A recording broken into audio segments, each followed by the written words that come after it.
There we go. Oh, look at that. That's going live. And hey. You're live. Hey. We did it. Hey. Oh, you know what I'm going to do? I'm going to take my mic. Okay. And I'm going to move it to this side since I'm going to be facing you. Well, there you go. To talk about stuff. Awesome. There we go. Hello.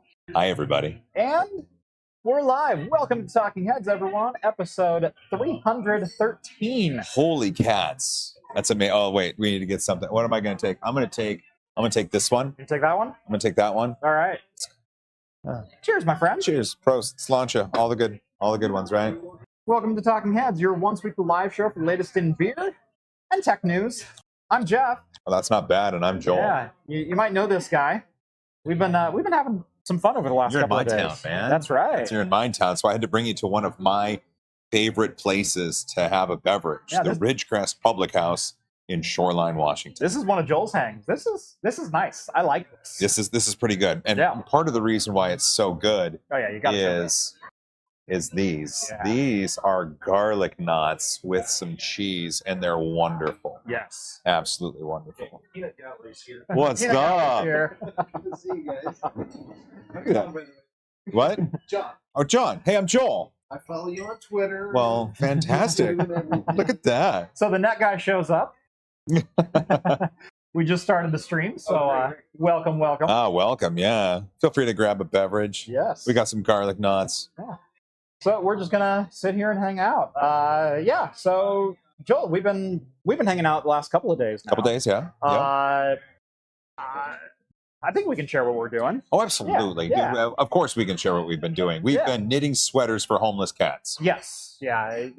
There's a... It's crazy how much the tech and beer sector intersect with the sweater knitting sector and the homeless cats. It's funny, though. Like, you would think those Venn diagram circles don't intersect much, but they almost overlap. There's this They almost overlap. They're not even circles at that point. Yeah, it's just one giant circle. It's just one. It's one indeterminate line going off into infinity. Bringing my tech skills, your 3D printing skills together to knit sweaters.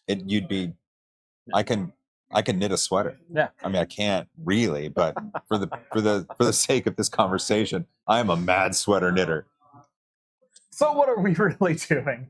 I'm building Joel a storage server for his workflow, and we did some really cool collaborations. You'll see the videos both on Joel's channel and on my channel. We're both posting one. We're doing a proper collaboration too, because we're doing part A in my channel, my studio, my stuff, and then part B is there, so you can't get the full story without watching both pieces of content, and that's a proper collaboration. That's how you do it. You don't just let the big guy take all of your views. You got to keep some of them for yourself. All of them, yeah. Right. All three. Yeah. All three. Yeah. No, wait, the net guy's here. 4. I don't see you bringing any fans here. I rarely go out. People don't expect it. Yeah. Well, I still only gave 3 hours notice. And people are still at work. I don't know. Okay, I'm gonna have one of these. These are really good. So yeah, a storage server for my editing needs. My current solution isn't the best, and Jeff reached out to 45 Drives, and we put together a plan of action. Yes, and I think it came together very, very well. I'm happy with it. Yeah, I'm thrilled with the way it turned out. So you'll see that soon. So plan for tonight. Like I said, Joel, normally this channel, we hang out, we drink beer, we talk about tech news, but it's like I do that too, but just not on YouTube. Right. What I found over the years is December, it's always slow for tech news. Oh, for tech news, not for drinking beer. Not for drinking beer. No. That actually ramps up quite significantly during the holidays. But AMD and Intel both had events, or Intel, I guess, is having their server event tomorrow. We did talk a little bit about the AMD stuff this last week. But tonight, I just kind of want to open the floor. Normally, I've got, a fellow Linux or tech channel next to me. I've got the 3D printing nerd. Let's open 3D printing is tech channels. That's my hot take. It is a tech channel. Yeah. Let's see. It was was it Marquez? He said, "Give me your tech or your YouTube hot take or whatever." I was like, 3D printing channels are tech channels, just like cars, phones, and laptops and cameras. Not everybody sees it that way. No, which is fine. I mean, those people are wrong. Now we could open it up, get some conversation going. Yeah. See, what do you guys want to talk about? I want to talk about how you almost didn't make it. You almost went up in flames. That's very true. This is very true. So I have a 2013 Dodge Ram, and it has been basically maintenance-free in the entire time that I've owned it, about 2 years or so. Changed the oil regularly. When I first bought the truck, I had the whole thing gone through tip to tail. It has fresh fluids in everything. I did differential. I did radiator flush. I did literally, if there was a bolt that could come out and some liquid inside, that bolt came off. The fluids were done, washed, cleaned, prepped, put back together. You did all the maintenance that they tell you to do. Right, exactly. The truck had about 120,000 miles on it, so it was due for that anyway. But since then, I fed it gas and oil changes and tires, and that's all you really have to do as long as you maintain everything. Consumables. Right.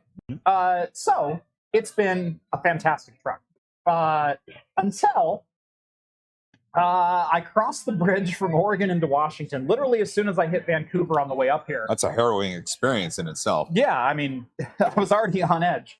But as soon as I hit Vancouver, I was on the freeway doing, 75 as one does. And all of a sudden the truck started shaking like violently. Like bad enough, I thought I had broken a lug and I was about ready to lose a wheel. That's like it was fantastic. that kind of a shake. Yeah. And I'm like, holy crap, what was that? And so I instantly fly over to the right lane and slow down to about 60 and kind of reassess, and it smoothed out. That's good. And I went, well, that was weird, good. but I need to pull over and check that. So I push the gas a little bit and it shakes again on me. And I go, ah.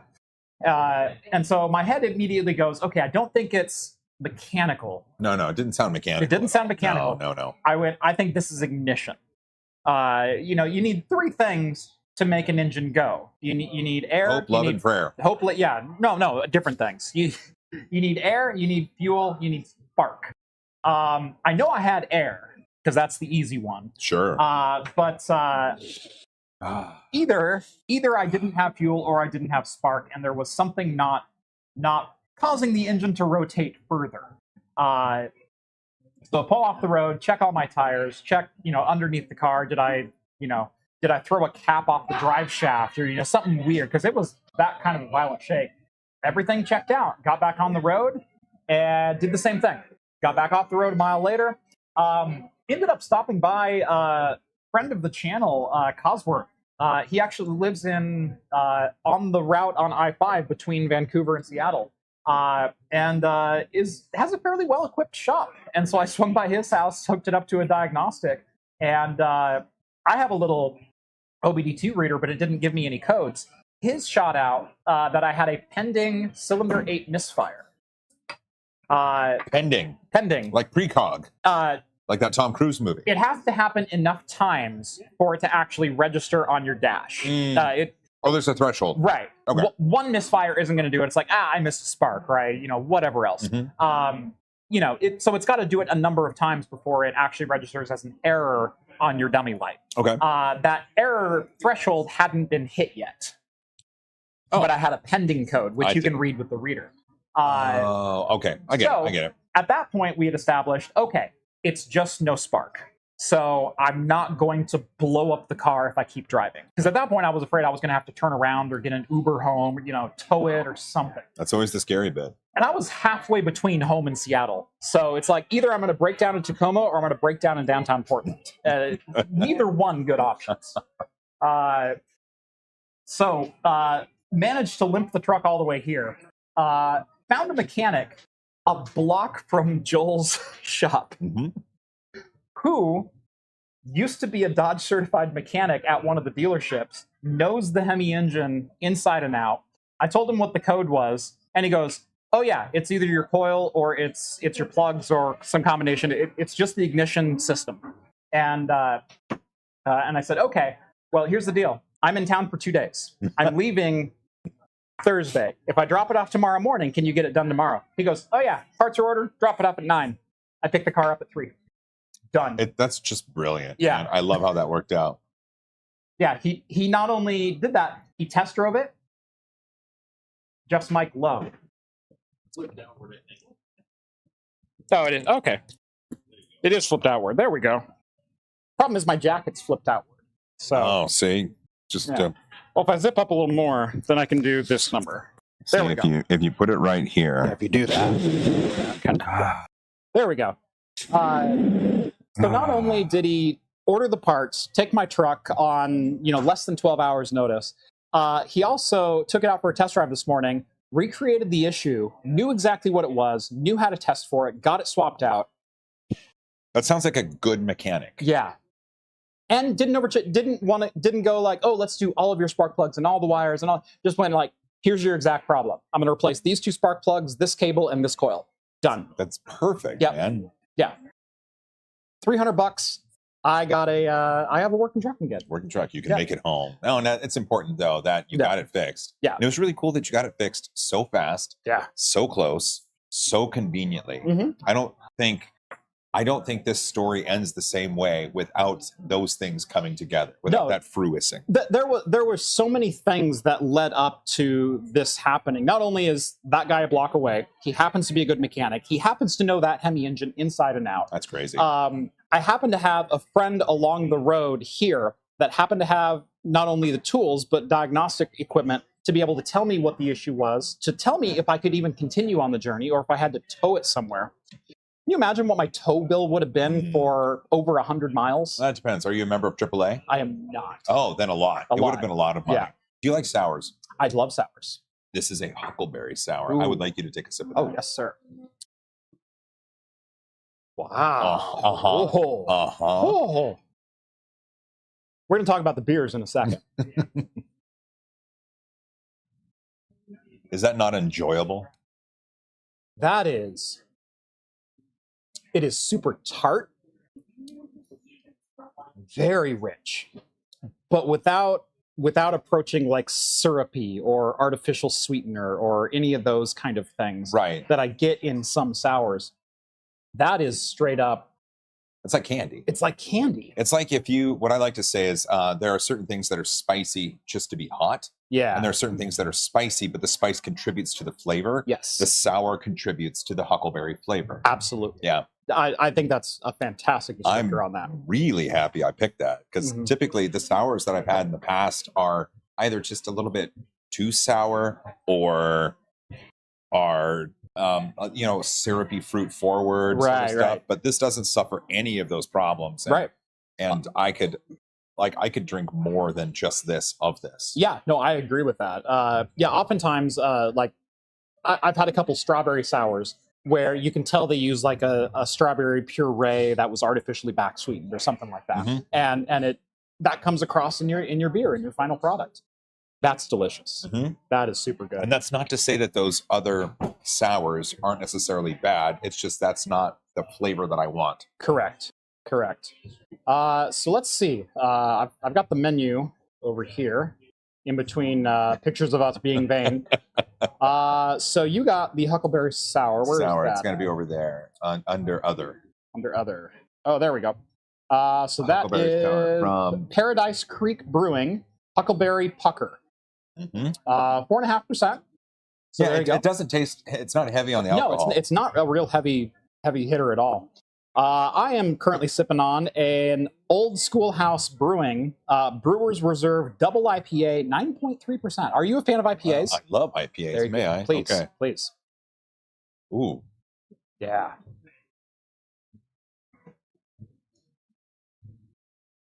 Yep. It's a nice, crisp double IPA. It's very crisp, but that's the type of IPA you want in the winter. You know, when the Yeah. sun sets at 3:30. Yeah. You want something that's a bit malt forward Mhm. and but still has that IPA bite to it. Yeah, but it's not. This isn't that oily, Super. clingy IPA No, no, that you no. can get in a lot of double IPAs. And I love those double IPAs. I love, some Block 15 Sticky Hands, or Stone Fear Movie Lions, or IPAs like that. If you want a double IPA, any Stone is going to be a fine choice. Yes, really. yeah. I mean, but I have in my closet aging some 2012 Stone Double Bastard. wow, I might send one home with you. that might be fun. I might have to take you up on that. This is fun, and Yeah. what's really nice about this, I'm known for 3D printing, Mhm. obviously. Right. Obviously. It's in the name. But I love a good beer. Yeah. I love different types of foods. I'm handy with woodworking and construction, and I have these other skill sets and these other passions. And originally, the start of 3D Printing Nerd was because I was a fan of 3D printing, and so why wouldn't I call it 3D Printing Nerd? Right. But later on in life, you realize you pigeonhole yourself into a specific set of content, Right. which isn't necessarily bad, because now I've been blessed at being able to experience ways in which 3D printing is uplifting other industries or being a part Absolutely. of other things, because it's such a cool manufacturing method. And Yeah. so that at some point 3D printing and beer is going to cross paths enough for me to make an episode on, and that's going to happen. Do you know 45 Drives? They never publicly released them, but they made 10 of them. They made a beerinator. They did what now? They made a kegerator for your server rack. What? It's a 4U server that holds 2 pony kegs and a small refrigerator. And you can add taps to your server rack.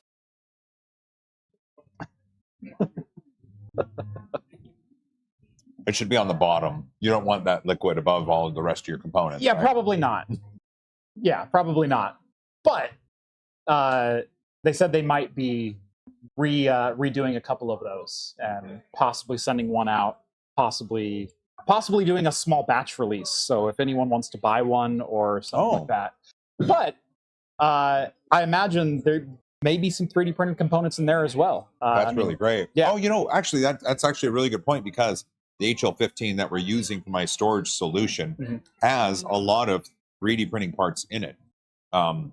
The cable management, the brackets that hold the fans in, the sleds for the SSD drives. All of these things are 3D printed because it's easy to do. It doesn't cost much, and you can iterate on the design if you need to. And like you were saying, if you're going to mill it out of aluminum, there's a man cost and a machine cost and a raw material cost. Right. If you're going to injection mold this, there is a tool cost, which There's a tooling cost. extraordinary. Yeah.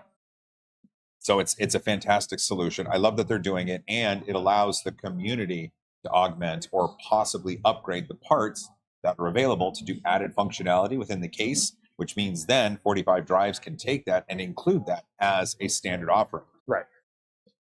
So we do have a couple super chats. Kren sends over 5 Aussie bucks. Thank you so much, Kren. G'day, mates. Did you just get day mate? I did. Did you just get day mate? I love it. He g'day, mates. Oh, he did get day mates. Yeah. Oh, Yeah. No. well, thanks. Kren is a regular viewer. I usually get about $5 a show from him, and he sends me a good day. I said a good day That's back. amazing. Yeah. So it's a great little back and The forth. Aussie word for McDonald's is Mackers. So you had a Mackers brekkie today. I did have a Macros brekkie today. Star wipe time. I don't know what that's referring to or what that means. Who said that? Star wipe time. Star wipe time. Well, I know that a long time ago, when I was doing some live streams, we had threatened to do a star wipe dissolve between cameras. And so it could be that. Okay. It could be that, or it could just be they are a fan of star wipes, which there is no harm in that. Yep. Absolutely not. Elmo sends over $10. Thank you very much, sir. First round's on me. Thank you. Thank you. Let's see. We've got couple longtime friends of the channel in the chat. There's Colton over at Hardware Haven. Hello, Colton. Hi, Colton. There's Veronica. Hi, Veronica. Hi, Veronica. We got Skull. Hey, Skull. One of my longest time supporters, mods on both the Discord and on YouTube. So thank you, Skull, for doing your thing. Hey, the net guy, right over there. We got that guy right over there. That's right. Live and in studio, as it were.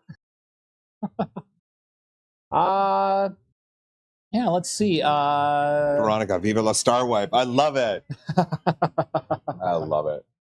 I'm just going to drink the rest of this sour now because I think that's what I should do. Yeah, Veronica has a fantastic channel, Linux-based, old-school tech. Oh, really? Yeah.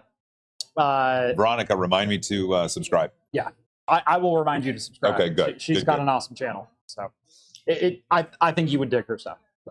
I do like cool stuff. Yeah. I gotta dig more into these. Yeah, pretzels. you gotta dig in, man. Yeah, This is when it's okay to eat on stream. Typically, that's I right. don't. Typically, I don't. But when I'm at the bar, like, I'm not gonna not. And if I'm not gonna not eat, I'm not gonna not drink too. Mm-hmm. That's right. Mm. These are good. These are amazing. Uh-oh. I think we're gonna have to do more of these. We both took a bite at the same I time. know. That's a stream faux pas right there. This is fun, man. Yeah. Well, let's talk. I know some tech stuff. Is there any tech news? I mean, we're so close to Christmas. CES is What have you coming up. seen? What's interesting to you? We got Net Guy here as well. What? So much going on. Yeah, like It's there was a couple. Let me scroll back here. yeah. Did you? Okay. Like I Okay. said, we've got Intel and AMD both are posting like their server stuff, AI stuff. And I covered the AMD stuff last week. I can't cover the Intel stuff because their event is tomorrow. Unify just came out with Ether. Ether Light. Oh, that's right. They did a little advertisement / short form video with 2 B-list celebrities. Because your Switch needs RGB, right? Oh, right. Why not? That's right. So on here you say, oh yeah, the ad was, let's say I want to know where the desk phone is connected to, and he hit a button on his mobile device, and then the port that the desk phone is plugged into on the switch lit up. Okay. Yeah. Nice. See, I thought they were going to go the augmented route, where he would then show he would look with. They already have the augmented. Well, I know they have it, Yeah. so I thought that's what they were leaning into. But now it lights up too. Nice. So there's that. I like that as a better option. I honestly do. Which one? The lighting up the port. Well, yeah, I mean, The augmented is really cool. Taking your camera and being able to like, where's that cable? I like port? that. I like that. But if you can RGB anything, you should. Mhm. Absolutely. Like you could play a game like Press Your Luck, where big bucks, no whammies, and it has the different lights going across the switch. Yeah. If you hit a whammy, it fries itself. That's what we need. If you hit a whammy, it does a mem wipe on the switch. That's right. Or that port's invalid. Whoever's connected there. Yeah. Not anymore. Yeah. No, not anymore. You just lost the game. That's the way to do it. Green sends over $5. Thank you very much. What's up, Green? Thank you. I smell a PC chassis collaboration. I know Jeff's been working on cooking some stuff up. What do you got in mind? I am working on designing an all-wood laser cut chassis. Okay. So basically, I want to be able to deliver a PC case in flat pack that you can assemble yourself. They had one of those at LTX, didn't they? Right. There's been InWin has That's been right. doing a couple That's right. flat pack cases. Yeah. Really cool. I'm looking at doing it out of wood and making the plans available. So if you have a laser cutter and you want to make this case, you can cut out the parts yourself. Well, couldn't I just old school like saw? Oh, you totally wood, could. You You totally could. It's just going to be patterns of shapes. And so if you have a router, a jig, scroll saw, bandsaw, whatever, you could probably make this that way That'd be kind of cool. as well. But I'm going to design it specifically around laser and bed layout and stuff like that. So, That makes sense. yeah, those are the tools that I have. But yeah, that's one thing that I am working on. I kind of mentioned to you earlier that I was working on a wood case, and that might be a fun thing to collab on in the future. I'm nowhere near ready to release it. I finally got a K40 laser in, but I It arrived the day before I started traveling 2 weeks ago, and I've been home for like two or 3 days in the last 2 weeks. So Yeah, traveling is rough. yeah, And I'm glad that you mentioned that, because I've been traveling a lot, like recently too, Mhm. and the stress traveling so far outside of your typical time zone Mhm.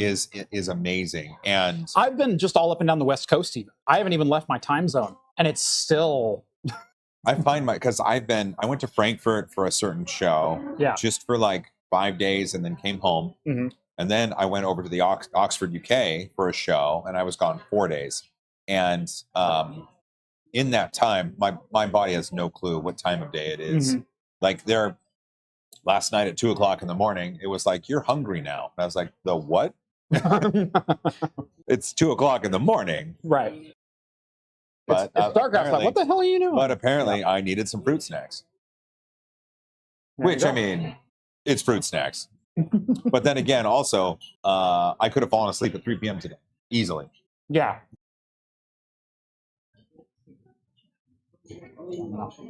Adjust our camera ever so slightly. Are we low? Are we high? We're a little slanted towards you. I mean, There is we that a bad thing? I mean, It's never a bad thing. there we go. Let's see, did I drink all my sour? Oh, I did. There's a little bit left. I'm going to take it. You take it. Mm. I'm going to take the last pretzel bite. You should. Yeah, well, I mean, for now. Mhm. So the pretzel bites at this place, this is the Ridgecrest Public House in Shoreline, Washington. And the next door is called the Drumlin, and it's the same owner. The Drumlin has a kitchen and can do some tasty things. They actually have a jambalaya. I saw a sign up for it. They've got a jambalaya, which that doesn't sound bad at all on a cold winter's day. No.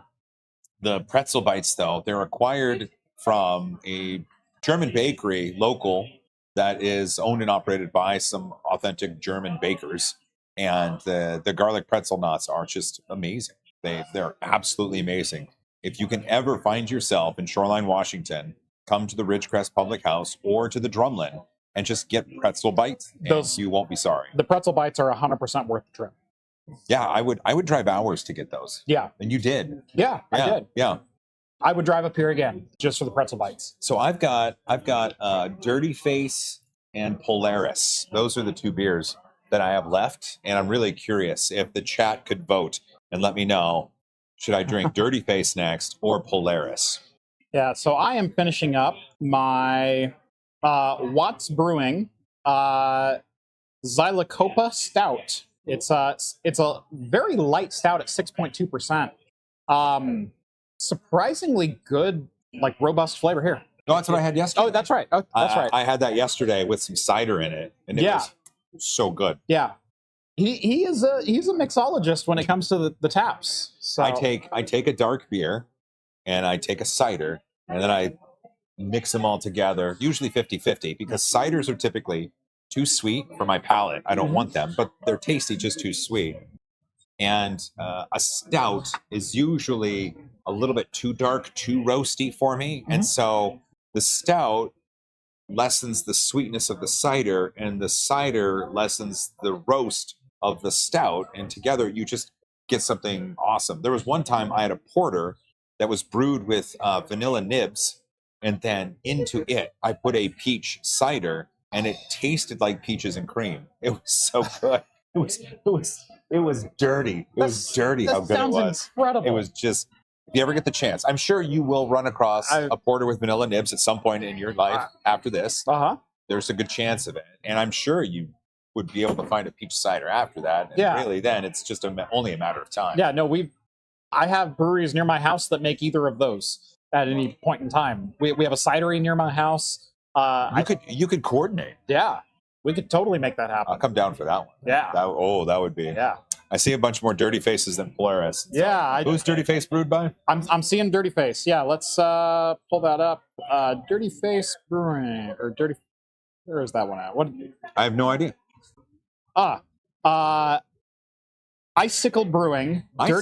Dirty Face Amber Ale, 5%. 5%. That's what you got. Prost. There we go. Let's So I am also down to 2, and I think I'll throw this to the chat as well. Oh my gosh, that is creamy. Yeah. Yeah. Oh yeah. Yeah.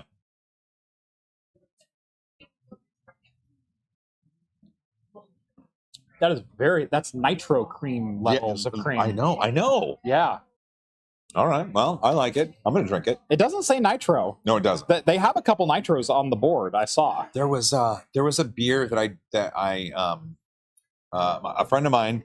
I remember at the time we were trying to find it because she got it in Ireland, and it was Kilkenny Irish Ale, Kilkenny Cream Ale, and there was no place that had it on draft here in the Seattle area, but there was a place up in Vancouver, Canada. So we went there to catch a Canucks NHL game, and at a pub nearby, we found Kilkenny Irish Ale on tap, and we got it, and it was wonderful. Nice. That's awesome. I mean, I would have rather gone to Ireland. So I'm going to be honest with you. What are you in the country for? Beer. So I have good 2 beers left. I've got a Stoop Brewing Belgian Dubel, which I had last night, and it is a wonderful brew, 7.6%. What's your other one? The other one is the Krampus. It is the Bosk Brewworks Krampus Holiday Spiced Beer at 6.1%. Oh, okay. So do we want the Krampus or do we want the Belgian? My vote is Krampus because you had the other one the other day. I did. Yeah, but it was good. It was good. So okay. Well, I mean, it'll still be good. So we got 1 vote Krampus. Okay. Yeah, we got Okay. Yeah. Meanwhile, Coffee and Cynicism chimes in, $5. Thank you. Joel was one of the first to provide great, approachable content early on in my 3D printing journey. Thank you both for all of the great content. Thank you so much. That actually means the world to me. Part of the reason why I enjoy what I do is because because I enjoy being able to relay these concepts in easily digestible ways for anyone, whether they're a super young kid looking to get into it or someone who's had a few revolutions around the sun, they say, and just wants to get into a new hobby. And I think that I don't want to say that information is being gatekept, but I think that the delivery of information can always be improved in order to make it more accessible to people. And if we can do that, then more people know about it, more people get into the hobby, more people find their way into the industry, and then we have ourselves a better future all around. Honestly, what Jeff and I and other content creators are doing really is finding ways to give really detailed information in ways that is easily digestible by more people. And in doing so, we're trying to make the world a better place. Yeah. No, I've said multiple times on the channel, I think knowledge is power. I mean, that's a very old statement, but if I have something that I can share or make easier or more approachable to someone who's learning it, getting excited about a certain technology or, software, hardware, whatever. I mean, that's kind of the reason I did what I did for 15 years, working in IT and being an IT director is someone gave me a couple computers when I was a kid and I just fell in love with them. That's awesome. And if I can kind of share that same kind of love and enthusiasm and, I've heard of people getting excited about certain technologies, certain Linux or Windows or whatever it is. And I've gotten emails saying, thank you for getting me excited about this. I just got my first help desk job because you got me excited about this. That's amazing. Oh, that is so cool. So, yeah. It's pretty much unanimous. They're going Krampus. Of course they are. So, yeah. One of the interesting things, because you mentioned this as well, the drive for us, while it's fun to be able to share, what's really interesting, if we talk about it from an educational perspective, if you remember when you were in school, or if you're in school currently, the educational staff can only teach so many people in a certain way, and that doesn't work for everyone. And there's always cases of students who are underperforming, especially compared to their potential. But their potential is only realized when the instruction is given in a way that their brain understands. Right. And that's key. That is key to the future, is being able to have more people understand more things. And so being able to relay these concepts in ways that either teachers aren't able to relay or don't even have the capacity to is paramount. I know that one of the teachers at my kids' school, engineering teacher, she has lessons and does incredible things with like 3D printing, laser cutting. Right now, they're doing a 3-month drone project where people are learning CAD in Onshape and designing their own drones and putting them together and doing all this stuff. Nice. I mentioned to her that I have access to filament manufacturers, and my daughter was thinking about doing a material science project with this, and her face lit up, and she's like, "That's incredible because that's not something I can offer." Right. That is very cool. Yeah, I mean, I was looking through your filament library while I was waiting for things to go, and I'm pulling things off the shelf. It's like, he's got carbon fiber peak up here. I do, and Ultim. Yeah, carbon fiber peak and Ultim. It's tasty. I mean, I lick it every once in a while just to make sure it's still good. Right. But I was pulling things off the shelf and like, that is really cool. But yeah, I mean, I think that's why a lot of content creators get into this space, especially the edutainment space that we're kind of in. Edutainment is a really good term for it. Yeah. Yeah. So yeah, I like sharing what I know and hoping that other people have that same kind of enthusiasm. Patrick wants to know, Jeff, I have an LTO 5 drive, but I'm stuck. Could you do a tape backup vid? I've not done any vids on tape backup. Tape backup is still a thing. You know what? Good technologies never die. It is the highest density storage medium that you can get still. That is actually reliable, right? Yes. Yeah. So I don't think I have access to any tape drives or media at the moment, and there's all kinds of different LT drives. So there's LTO 2, 3, 4, 5, and they're all kind of incompatible from each other. They developed a tape and a density for that tape, and so the readers aren't cross compatible, and the software to run them are all different. There's not really a unified standard, even though people just go, oh, it's tape backup. So unfortunately, I can't really help you. I know Quinn, Snazzy Labs, did a tape backup video a couple of years ago, like 2 or 3 years ago.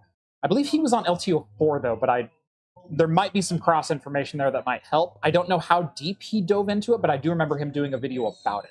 Tape backups are one of those things where you have to have a very precise plan on how to implement and carry forward, because you can't guarantee you have to refresh or you have to verify these things after X amount of time, because it's physical media. It deteriorates over time. I mean, it's at a predictable rate as long as it's within predictable, consistent conditions. Right. Hey, the net guy, ask Joel about his 1.21 gigawatt. Did I get that right? Solar setup, regrets, lessons. No regrets? No regrets. So we have the largest private solar panel install in the state of Washington. Nice. We have 159 panels with a peak capacity of 50.88 kWp. So at any given moment, if the sun was forever shining everywhere, we could generate... If the sun is shining on you. If we could generate 50.88 kilowatt hour. That's impressive. On a summer day, it's kind of interesting. We can generate north of 300 kilowatt hours in a day. And there were some times this past summer in 3.5 days, we generated one megawatt hour. That's insane. Yeah. Well, it's the largest install. It's insane. It's insane. A friend of mine, Loyal, he's in Eastern Washington. Sunnier over there. Yeah. He's got solar panels. Like, he's on a ranch. Like, he's got space. I think he has 70 some. Yeah. That's a large install. Right. And we're double that and some. Yeah. It's crazy. So any regrets? No. No. None. They gave me a creator discount because they wanted to work with me to showcase solar on the channel. Yeah. And then they forgot about it, but I don't care. They gave us a discount. Also, we live with my wife's parents, and so it's under their name, and so there's some senior discounts at play. There's federal tax credits, which they get to take advantage of. Nice. But so how it works where we're at. Solar panel power that's generated is sent back onto the grid. You become a power plant, and you register credits with the company, and then you build those during the summer. I mean, you use some during the summer, but you build those during the summer, and then during the winter you dip into the credits. Yeah. With the thinking being here in the Pacific Northwest, the build and the dip eventually just even out. I think last year we had 1 month that we had to pay for power, but otherwise we didn't. We paid a $5 processing fee. Yeah. Yeah, and it's Keep our account active, please. Yeah, exactly. Yeah. But the thinking is, like, we don't have any battery backup. We're on a part of the grid that doesn't really fail. I can count, like, on one hand the times it's failed for any extended period of time. Yeah. And battery technology, like, can you imagine the amount of battery we would need for 50.88 kWp? Like, the space it would take up. It would take up the garage. Yeah. And so solar panel technology was at an efficiency rating where we wanted to pull the trigger, but battery technology was not at an efficiency level. So we just didn't pull the trigger. Yeah. No, that makes sense. We do have the option, though, if I ever get an EV, we can charge it from the solar panels, which is just that is free power. Yeah. If you're charging from the sun, that is 100% free power. We need to figure out how to do a full all-wheel drive conversion. Thanks for the question. We need to figure out how to do a full all-wheel drive conversion for your STI. Get it all. That sounds like a really expensive lesson in futility. Sounds fun, though. Well, anything, of course. Of course, anything like that sounds fun. Have you seen out of Canada is it the Edison truck? Yeah. You know what I'm talking about? The ones that did they have a diesel generator to get much more mileage out of it, and a generator doing stuff, and they're doing conversion kits for, like, F1, like big truck, like, I think Peterbilts and no, but smaller, like, consumer level trucks. They're putting together packages where people could do a swap out for a work truck to be able to take advantage of it. And so I don't know, EV technology is interesting. Yeah. I want one. I want one. I want one. Yeah. Like, I want one. Where I live in my daily life, it does make sense to have an EV. I mean, even one that would do 200 miles of range. It would be more than enough for my... I mean, to put this in perspective, Joel and I are 197 miles apart. Is that it? That's GPS. Oh, that's not bad at all. It said, turn left on I-5, travel 197 miles. Like, I've driven further for good coffee. Right, exactly. And beer. And beer. And ice cream, too. Yeah, exactly. Yeah. Well, that list goes on. Yeah. But, even if I had a vehicle that did 200 or 240, I could make that trip. That's more than Portland to Seattle. That's Portland beyond to Seattle. Absolutely. And what else would I don't drive to Southern California. I don't need to go 500 miles on a shot. And even if I do, there's superchargers. But really, for in-town driving, that's where you're going to realize the most benefit. Like, if I had an EV that could take me 20 miles on a charge, 15 miles on a charge. Right. If I could do my daily errands. That would be easy. Like, if I just, you know what? I could go to the store. I could go to the studio. I could go get coffee. I could take the kids to school. I could pick them up from school. And I could go to all of these places that I want to go are within that 15 miles that an EV could do. Zachary Solis, otherwise known as Yakto. He's Yakto. Yakto, another hilarious or longtime viewer, supporter of the channel. Isn't expensive lesson in futility just craft computing's channel motto? I mean, you're not wrong. You're not wrong. It feels weird when you say it out loud. But yeah. Generally, content creators, when they spend a lot of money, they want it for something that works or fails spectacularly. That's exactly right. Both have merit. Yes. Both have, but if something just poo-poos, no, you can't do that. You can't do that. You then have to put in twice the amount of effort and power to make it explode. Or fix it. Like, there's no middle ground. I have had a couple projects that I've started working on. So I do all kinds of weird used, Eastern market off-brand kind of, projects. And sometimes the fails are spectacular, and so they make good content. Sure. I've had some others that just arrive and it's like, it just didn't work. And it's just... Could you, now talking about expensive lessons in futility Uh-huh. and fun things that you've tried, Uh-huh. being a home labber, obviously you deal with a lot of equipment that outputs heat. Yes. Could you properly heat a house with a home lab? No. That's it? We're done? It's a matter of wattage. Well, it depends though, right? You could augment the heating in a house. You can Yeah. augment. You cannot cut. No. But you could put home lab machines in each room as just like radiators work. Right. You could totally do that. I have actually thought about this long and hard. Really? Like, way long and harder than you might. Way Understand. longer and way harder. Way longer, way That's harder. Definitely what she said. Yeah, You've been talking to my wife. So over the summer, I had my heat pump fail, Okay. and so I called an HVAC company out, and I said, "Hey, heat pump, no make cold. Please make cold." And they said, "Oh, well, it has enough pressure, so we don't think it's a coolant thing, but it might have a leak, so it might be a coolant thing. I'll tell you what, we'll just replace it, $20,000. And I went, no. I said, please make cold, not please rip and replace. Like, those are two very... They said, well, we're going to have to do a site survey and find out where it's leaking and then plug. It's like, it sounds like you don't want to do the work, not that it's not that you can't do the work. That stuff is expensive now. It is expensive now. And I know I'm crapping on a trade, and I don't mean to do that. But Something said crapping on a tray. I was like, are we going to Taco Bell? Yeah.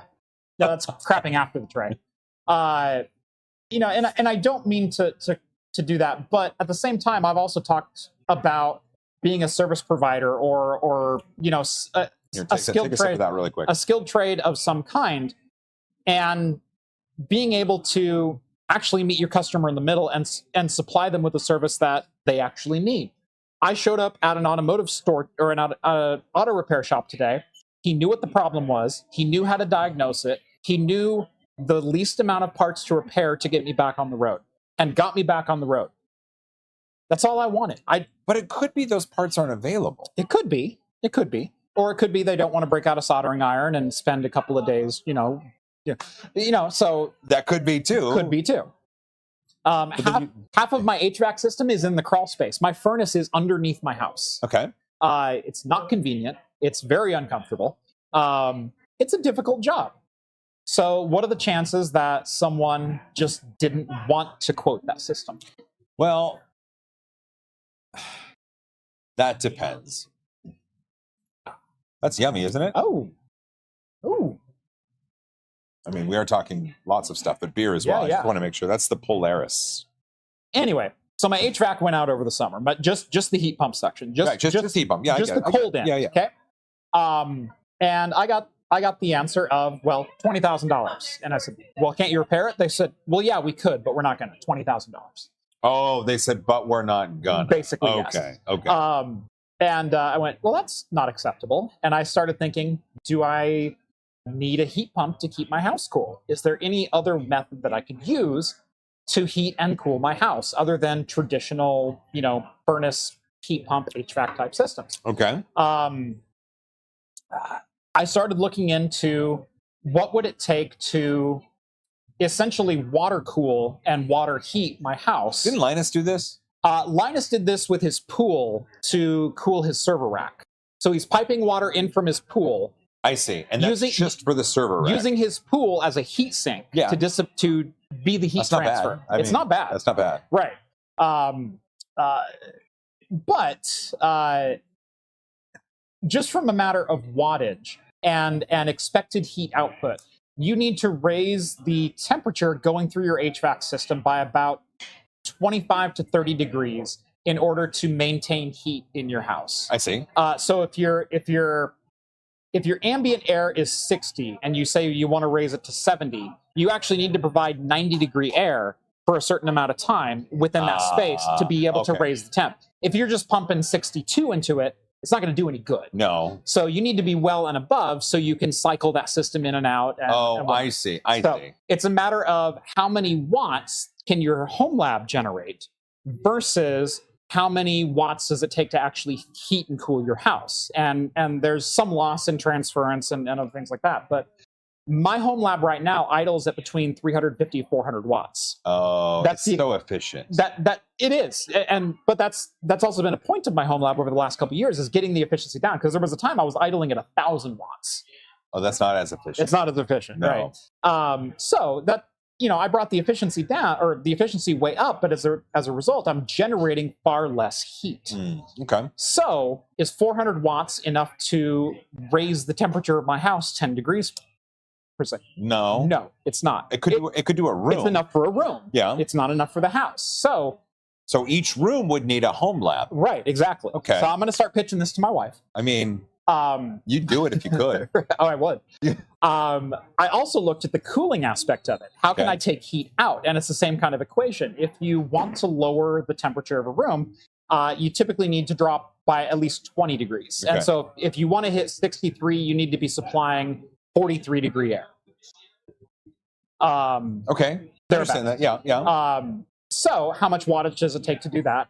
Well, I also have basically an unlimited supply of free water under my house in the form of an underground river that I constantly pump out with sump pumps. Okay. There's a river under my house that I have to pump off property. Really? Yeah, Oh, it's fun. that's free water. It's free water. Which means, why aren't I chilling that water through evaporative means? So creating essentially a couple of swamp coolers, and then piping that super cold water, because it comes out of the ground at 58. All I need is an extra 15 degrees.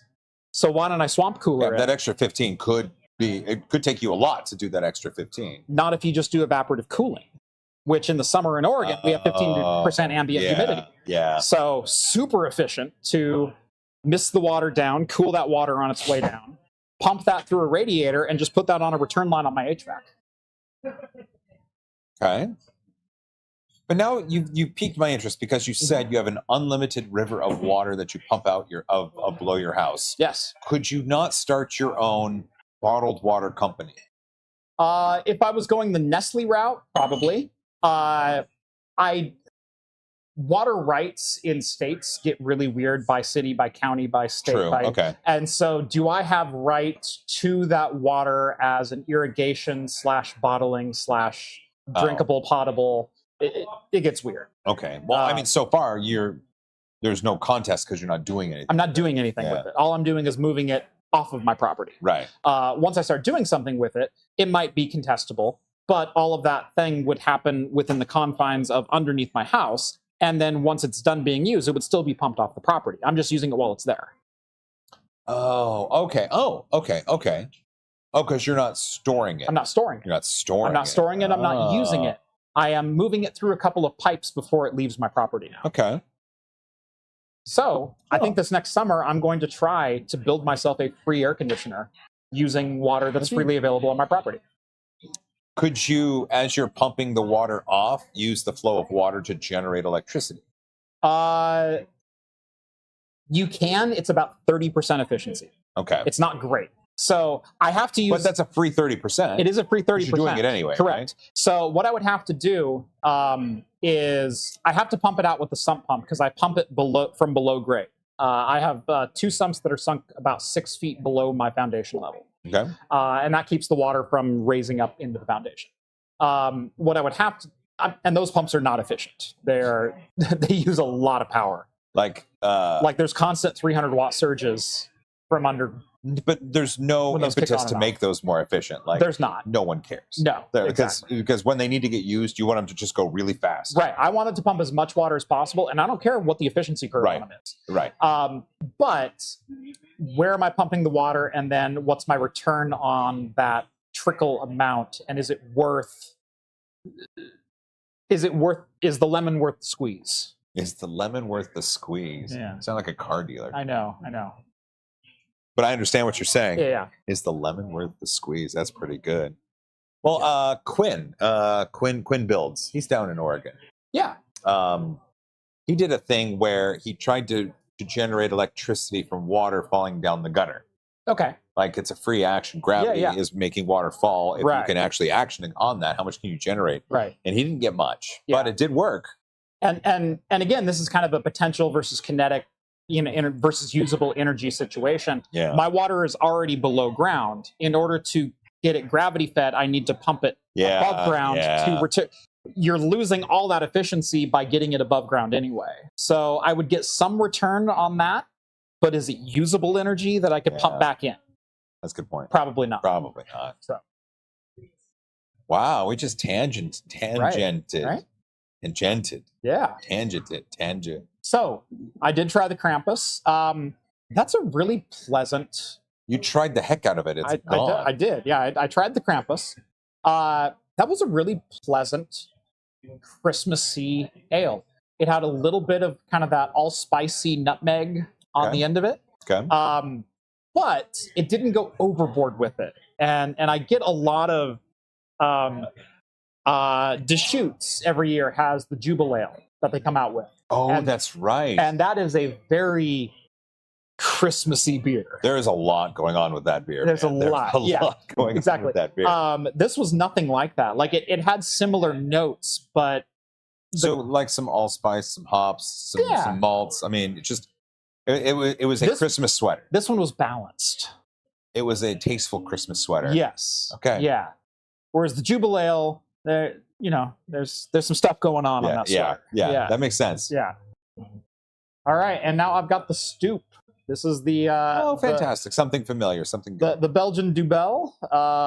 Is it Dubel or is it double? Dubel. It is Dubel. Dubel. Okay. Why is it Dubel? It's originally German. Oh. German, Belgian. Dubbel. What's Dubel mean in German? Double. I deserve that. You did. I absolutely deserve that. That was great. This has been fun, man. Mm-hmm. We've actually gone off on some fairly nerdy tangents. Yeah. Like some super nerdy. Like how much power can you recover from, water being pumped out of a sump? Yeah. Is it enough? We went solar to straight up like doomsday prepper for like, can I cool my house with underground rainwater? Like, do you ever in your channel find that you're running out of ideas? And I don't mean like there's always going to be stuff you can get off AliExpress. There's always going to be latest gen Intel and AMD processors. There's always going to be new cases. There's always going to be new storage mediums. But do you like that's all cyclical. Like that's all just a lot of it is cyclical. A lot of it is cyclical. Do you ever think that's all you're going to be, or is there going to be a pocket universe that comes out of this where you can where there is one-offs and the ability to do something different? Right. That's a great question. So I've talked about this with some other creators. You mentioned, you named your channel 3D Printing Nerd, and in some regards, now you're kind of pigeonholed into being I am 3D the 3D printing nerd. Right. God forbid I show a laser cutter on my channel. Right. Gee, Christmas. Oh, is that what you call the Glowforge now? Is an actual laser cutter? It's always been a laser cutter. It will always be a laser cutter. I thought it was a laser 3D printer. I don't care. The Glowforge. Okay, we're gonna do it. That's fine. I'm gonna answer your question first. No, we're gonna do it now. You brought it up. All right. Glowforge Marketing likes to call themselves the first or the best 3D laser printer, and it hurts my insides to hear that because it's not that sort of thing. It's not that thing. But I talked to the CEO and he told me how they came up with the name, and they had a focus group of their customer base, which is like housewives, 40 to 50 year old 40 50 year old people, like guys that want some tools and not all the tools, like small kids, like old people, like makers, like the real makers, not Jimmy DiResta, right, but like I knitted you a doily, your mom's brother who does crazy things in the garage, like your grandfather, like your wife or your aunt, these people. So they had a focus group and they gave them a list of names, and they said, the device we're talking about does this. Which name best describes it? And overwhelmingly, the focus group said 3D laser printer. And so while it hurts me to say that, Mhm. and so I just don't. Like any Glowforge video I've ever done, I've actually never said that it's a 3D laser printer because it's not. Right. But for the people that matter, for the people that give them money, Yeah. that's the name that they think it is. And so they call it that name because then those people buy that name. And that's friggin' smart. How many products do we see die due to incorrectly targeting their audience? Probably, well, way more than I know about. Right. You know about. Right. I mean, there's I know of a lot of products that I felt like, man, they're aiming over here, but their audience is here, and they're not connecting those dots. And Glowforge coming out and saying, "What would you call this product?" And then getting 75 or 80% response going, "It's a 3D laser printer." yeah. Yep. And they go, well, that's what we have to sell it as, because that's what people are going to those are the terms that people who are wanting to buy our product are going to recognize and imply what it Precisely. does. Absolutely, 100%. Yep. The So we may hate it, but the demographic, but we don't matter because No. we're not going to buy it anyway. right. But the demographic that is going to buy it calls it that, Mhm. and so it makes sense. And so you can't be mad at that. It's absolutely perfect. Yeah. And that's okay. Yeah. Anyway, now answer my question. To your point I- of do I ever run out of ideas? or will you? Will run I out of- ever run Will out of you ideas? ever? Yeah, this is very open ended. I feel that there's been a couple of times on the channel where I've run a little bit dry on feeling a little repetitive in things that I've been doing. Okay.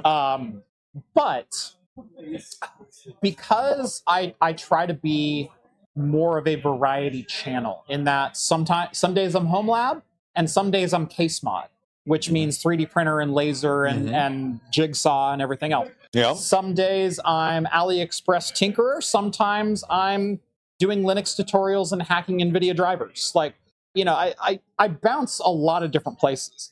And so I don't think I'll ever find a time when I'm truly out of ideas. I think Okay. I might find a time when I burn out of an idea. Okay. But I've always got 3 or 4 others that I can bounce to for a while. All right. And then maybe re-explore something with fresh eyes later. Okay. So yeah, That's awesome. Yeah. Good for you, dude. it keeps it interesting. Yeah. Well, absolutely. I've talked about this on the show, in fact, before, that I intentionally try to fight against being pigeonholed. I don't like the idea that my channel might one day become just Linux tutorials or just a home lab channel, because I think I would honestly go insane. Well, it's only halfway that, so you're only half insane. Right, exactly.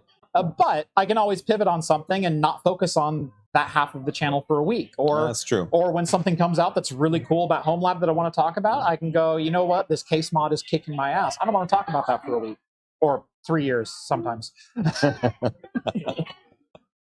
So what about you? What about So that's a really interesting question, because for the longest time it was flavor of the month. Mhm. This V4 of this machine is out. Yeah. Or look at this filament. It performs the same as the 12 other filaments that Right. I tested against it. And so oh look, they mixed this with PLA now. we've given up. We've said no more reviews on the channel because we can't necessarily test everything to the level in which it needs to be tested in order for it to qualify as a decent review. Yeah. I or my producer, we can choose to review a product or service if we want to, but we tell everybody no more reviews. Like it's just how it is. We can utilize your product or service in a project on the show, advocating for how 3D printing is cool, and you're contributing to that, but no more reviews. And so in doing that, now it became, rather than trying to get in the latest and greatest, the newest, it's now been trying to find ways to advocate for additive manufacturing in various ways. So visiting these trade shows, who always have, who kind of are repetitive in a way, but every once in a while you have to find the diamond in the rough and kind of showcase what's there. Yeah. Being able to talk to others and collaborate with others, because that's going to breed really cool projects. And I think that's valid as well.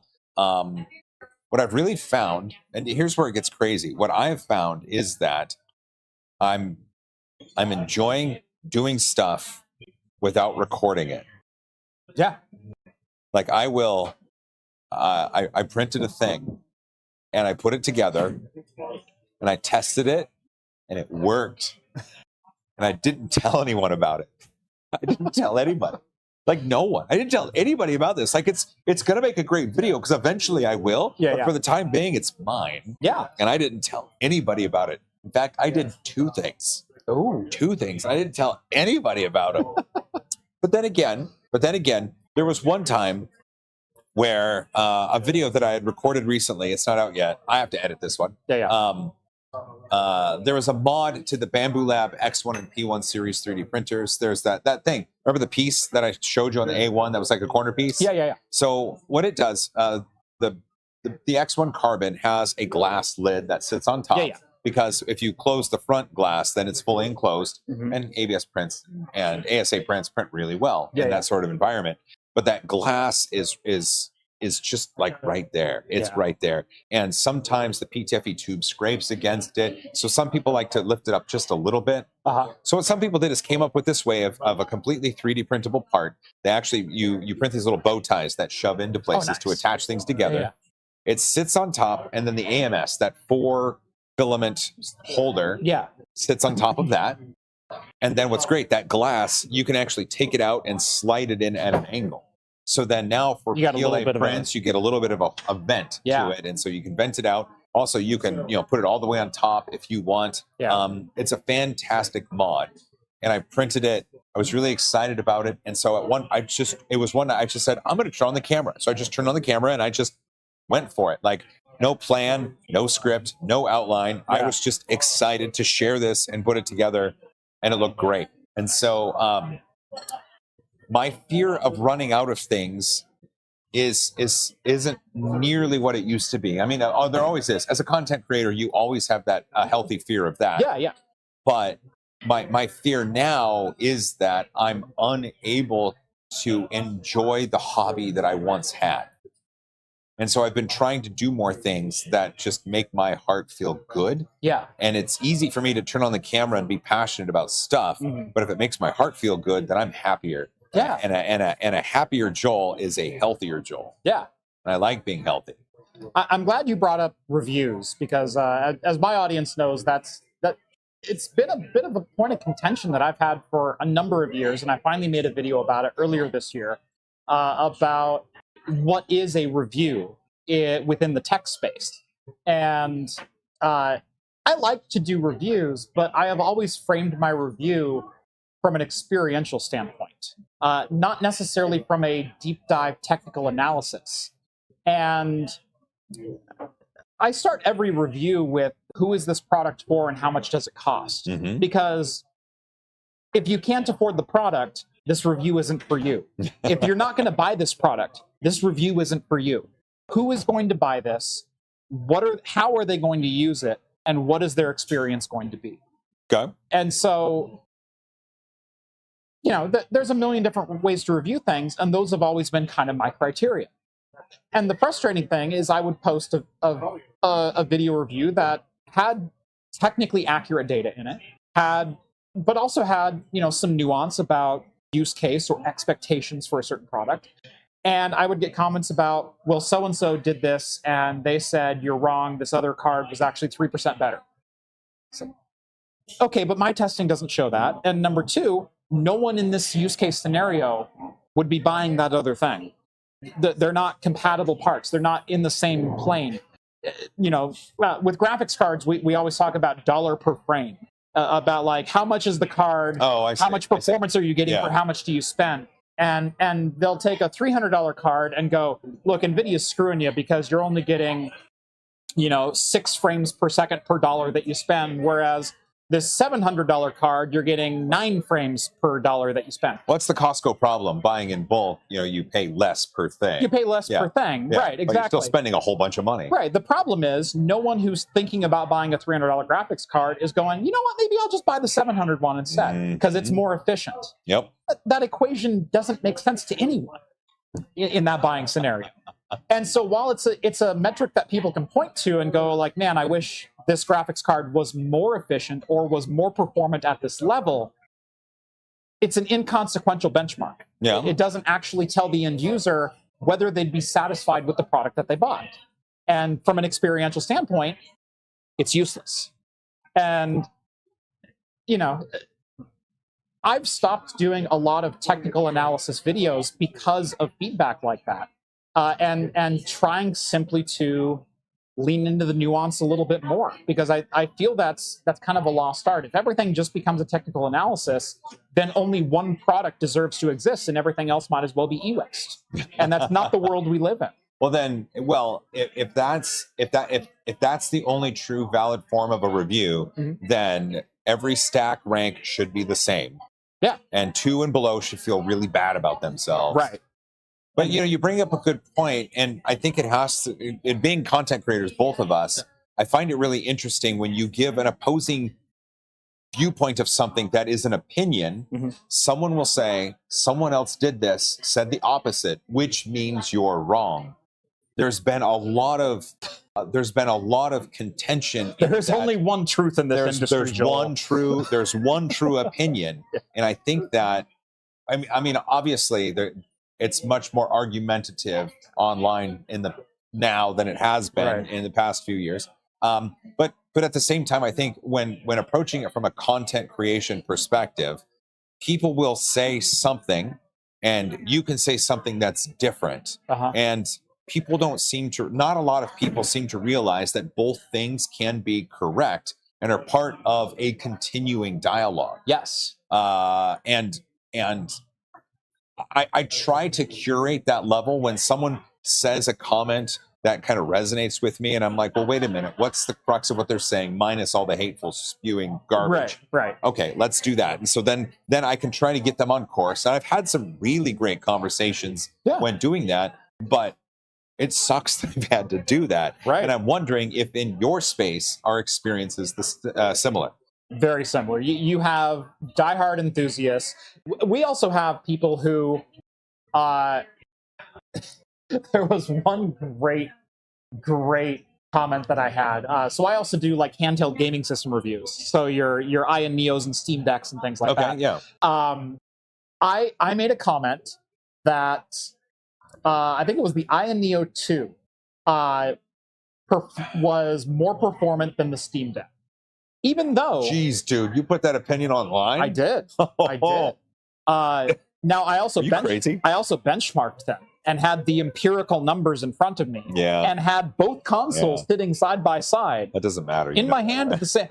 And I was told I was straight up wrong. Yeah. Steam Deck's better. It has RDNA 2 instead of Vega. Okay, but this has faster Vega and more wattage. No, Steam Deck's still faster, man. Don't you know? And I'm like, okay, do you have both consoles? No, I only have a Steam Deck.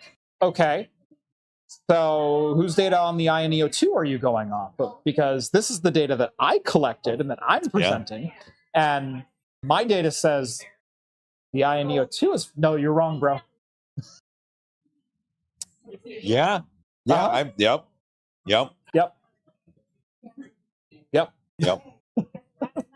Right now, we're kind of seeing some of that in 3D printing with the Bamboo Lab 3D printers. Yeah. A fair amount of people say they're the best thing ever.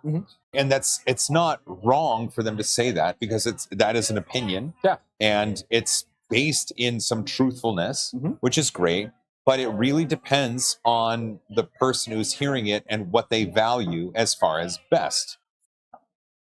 Because when we talk about longevity of something, or how many hours you put into it, the support behind it, ecosystem, how little or how much maintenance goes into making sure that product stays at its best. Right. Exactly. So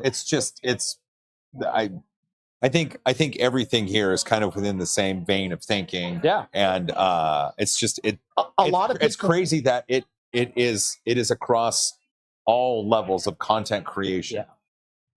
I find, and one of the first things that I recognize being a content creator is a lot of people will come in seeking confirmation bias for their own purchase decisions.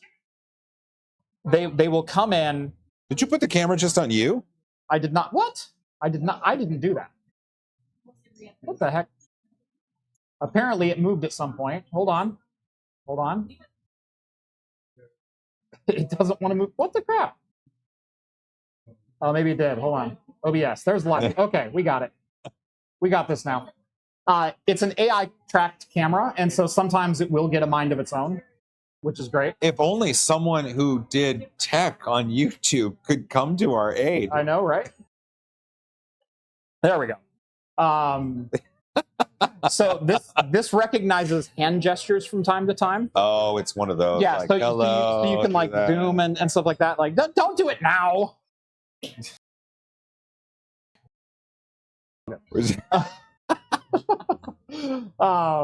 But yeah, no, I've had it go off kilter a couple of times. But yeah, Net Guy has a. That guy, I doesn't- love your shirt. Donuts are so good. He said, I can't scroll back to it because my mouse is being funny. Resin printers are stinky, expensive, and messy, Yeah. chemically. Change my Oh, mind. Yeah. Why? No, why change your mind? Right, and Why? that was my exact You answer. said everything that I believe, man. Like, I developed a sensitivity to isopropyl alcohol because of that crap. Yeah. It's awful. But you know what? They also produce extreme detail and some of the most crisp models you've ever seen. Yep. And paired with someone who knows how to paint them, it's like an otherworldly experience. Yeah. Like, I get it. The problem is right now, we're resin printers on the consumer side, we're at that point where not too much innovation is happening as far as detail because there's only so much that the human eye can see. Yeah. Like there was the 4-assed monkey, and now we're going to the 5-assed monkey, Yeah. Well, and then the 6-assed monkey. What is the realistic difference in the resin itself as a medium that shows a resolution difference between 4K and 8K displays? We're now getting 12 and 14K displays. Yeah. And it's like I couldn't tell the difference. Oh, here's a really great example. Raise 3D launched a new resin printer, a very professional resin 3D printer at Formnext in Germany. And it's called the DF2. It's like $7,000. It's a 2K resin 3D printer. 2K. Yeah. And so a lot of the comments in the video were like, 2K, Only 2K? bro, what the heck? Woo. But like paired with the right materials and aimed at the right sector, it is a godsend for what it's doing. Right. I held some of those models and it was I had never felt such things. Like it was crazy. Yeah. And so specs aren't listen, everything. do you want a resin printer? I do. Oh, you have one already. Oh, I was gonna give you one. No, I've got one I'm going to give away. So No, I don't want it anymore. Which one do you have? I've got Saturn 2. Oh, you have an Elegoo Saturn 2? Oh, that's a really great resin 3D printer, man. It stinks. It's cumbersome. It's Yeah. dangerous. Yeah, I've got a Mars. Oh. So yeah. What resin do you use? I tried the water-based resin. I Okay. tried the regular stuff. Well, I got kids, so I can't keep that stuff. No. Get the Soraya Tech Gray on Yeah. Amazon. So Soraya Tech Gray, it's not expensive, and I found it to stink the least. And it's been the easiest to clean up with isopropyl alcohol. What do you have to store your isopropyl alcohol? A shed that I put all the little mini bottles in. It's proper. No, meaning for washing. How are you washing? I have a little wash bucket, the pickle jar. Right? Oh, okay. I did the pickle jar that wash the things. Then I have a UV light. The cure station. Okay. Right. I have an idea. After this, we'll chat, but I might have something for you. Yeah. Oh, yeah. Thank you so much. Everything's been... Yes. Those were good, too. And tell you what, I will take a. Let me get one of the stout, the 10.2 stout, whichever one that was. I could use some more pretzels. More pretzels. I'm driving. I'm not driving. Well, actually, here, I'll just tell you right now. So with resin 3D printing, part of the way that you post-process is washing the completed model in 91 to 99% isopropyl alcohol. That solvent is able to take away some of the non-cured resin that sticks to the cured body and just kind of get it off. You can scrub it with a toothbrush, you can do all sorts of things. I used to have the Formlabs Form 3 ecosystem. I had the 3L, the Wash L, and the Cure L, and they gave me an extra metal washing basin with the little pump. And so what I was thinking is, for you, I could give you that basin and that pump. So what you do is you put on gloves and you take the model and you put it inside this basin, and you can just, you turn on the pump, you've got one hand on the pump, and you're just kind of going over the model. Then you seal it, and it's got a gasket. So then everything is it's like kinda, a degrease station for your truck, for your parts. Yeah, kind of like that, but for your resin. And so since you have kids, might be cool. It's plenty big enough. Which, how old are your kids? 5 and 7. 5 and 7. This is great because they make gloves that size. And then it's big enough, though, for them to explore and to be able to help you with prints. Or if they have favorite characters that you could print for them, and you could actually show them the safe way to clean everything up. And then you just close the lid and you put it away, and it's nice and safe. And how about that? Fantastic. Nice. All right. So this is the Jellyfish Brewing Pickle Monster Imperial Stout, 10.2%. 10.2. 10.2. He is not driving. I'm not driving. Is that good? That's delicious. Is that delicious? That's the real hearty one I had. You're okay. You're okay with getting more of the pretzels, right? Oh yeah. Yeah. I mean, another round. Let's do it. What was it in Czech? The word for beer is pivo. Okay. P-I-V-O. Pivo. And how you order it, you either go pivo or you go pivo. Yeah. Yeah. Hey, this has been good, man. Is the isopropyl alcohol reusable? Yes, to a point. To a point. So when I did resin stuff, I would use the alcohol to a certain point. I would then take the alcohol bottles. So I would rebottle it. I'd take a UV light to it and cure all the resin that it's collected, and then strain that out. Yep. And now I have cured resin that I've removed from the solution. The problem you end up with is that isopropyl alcohol now smells different. Yes. You can't remove all of that uncured resin. No. And it's horrific. And it's still super dangerous because there is still uncured resin dissolved within that alcohol. Yeah. You're removing the bulk of it, but resin is some of the gnarliest, not good for you stuff ever. As long as you don't huff it, like it's a bad smell. Don't huff it. It can also get leach through your skin. You can get a sensitivity. So wear your gloves, kids. Kids, wear your gloves. But if you take that isopropyl alcohol that has a little bit of the resin in it and you use that to accidentally clean a build plate, stuff doesn't stick very well. I found that out. Yeah.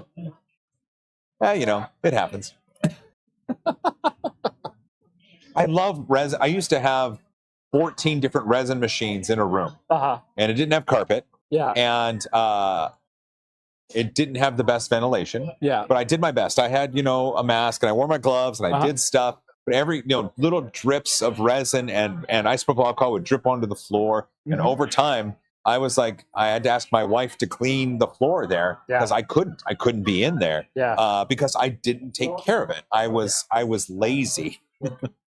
So I now to not be lazy, I don't do a lot of resin 3D printing, or I have it where I have a lot of ventilation. Yeah. Yep. You can make it safe. Yeah. You just have to take the time. Yep. And once you do that, then it becomes really cool. Yep. Is there a best way to recycle old PLA? Veronica wants to know. Hi, Veronica. The best way to recycle old PLA is, unfortunately, to throw it away. Like, oh my God. Yeah. I can't believe I'm saying that. So right now, But Joel, it's biodegradable. PLA is biodegradable at the industrial level. At the industrial level. If you take PLA and you go bury it in your garden, it'll still be there in 5 years. It'll still be there in 50 years. It'll be there longer than you will be on this earth is what's going to happen. Yeah. So right now, when you have waste, in order for someone to properly use it, it has to be sorted correctly. So you can't have PETG in there. You can't have ASA and ABS and other materials. It needs to be just PLA. And then you need to be able to chunk it up. You have to be able to shred it. Yeah. And I know Stefan from CNC Kitchen just showcased a shredder, and it's $6,000 US. And it works great, but it's not consumer friendly. And so right now, municipalities are not set up to properly recycle PLA materials. You can put PET materials, I believe, in the recycling bin. I know here we can do PET in recycling bins. PET and HIP. Oh yeah. Yep. Yeah. Oh yeah. Any of the polypropylenes. Yeah, exactly. Or no, polystyrenes. Yeah. Polystyrenes, right? Yeah. You can polystyrene. Polypropylene. Polystyrenes is the styrofoam. So right. More and more municipalities are taking that. Yeah. Not all though. But for PLA, really, the best thing you can do at this point is get some silicone molds, melt it in your oven into shapes, and then utilize those shapes. Some people make pavers to decorate their garden. It's not a bad idea. Because you can paint it, you can seal it, you can sand it. It's just a brick of a polymer of PLA material. Some people get thank you so much. She made Christmas. You're my favorite. For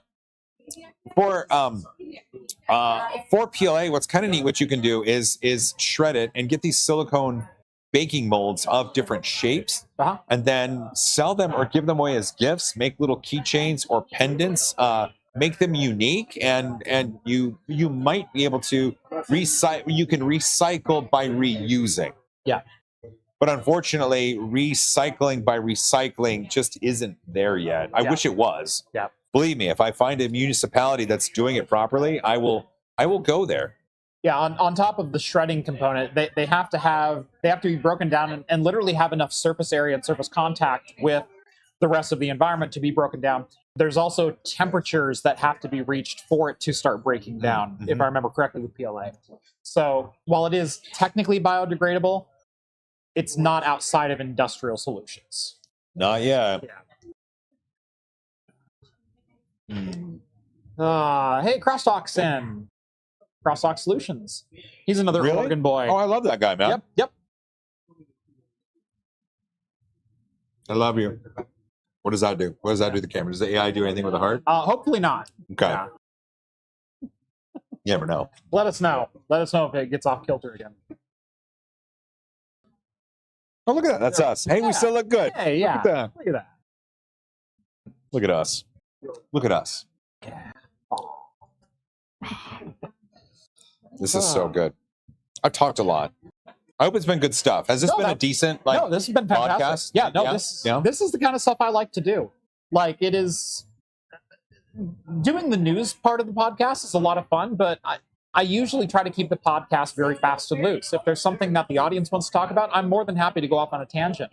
If this reminds me of a really interesting story that, people might enjoy hearing, I'm happy to do that too. Of course they enjoy. Yeah, there's been times that we've had, 5 or 6 news items that we wanted to get to. We get to the first one, get into the weeds, and never return. And it's just the way it goes. Makes it fun. Keeps it relatable. Yeah, it keeps it moving. Keeps it moving. Yeah, it keeps it moving. Yeah. Oh, that's cool. Yeah, because by now we would have talked about like industry news, right? What's coming up? Right. Well, actually, CES is coming up. CES is coming up. Is there anything you're looking forward to being there? Is there anything going to be there? I mean, there's the perennials that are always there. Right. There's the big boys that are always there. From what I'm hearing, Intel and AMD don't have anything that's going to be coming out. Okay. I think technically Meteor Lake is coming out tomorrow. That's one of the announcements on the docket for tomorrow. And that's their mobile platform, 14th gen, where they're going full chiplet or tile-based, whatever you want to call it, on the die. But they're not announcing that at CES. They're announcing it 2 or 3 weeks before CES. So they don't have anything else planned. But to then demo at CES? I don't know. Okay.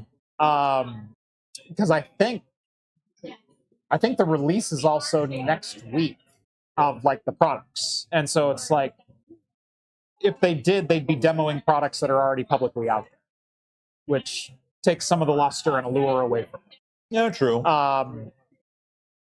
NVIDIA is planning an announcement. From what I hear through the weeds, it's going to be super variants of the RTX 4000 series cards. And so instead of a 4080, we're going to get a 4080 Super with 5% more performance and no extra memory. What video card do you run on your rigs? I like on your editing rig. I have a 3090 on my main editing rig. Okay. And I have a 3070 on my streaming rig.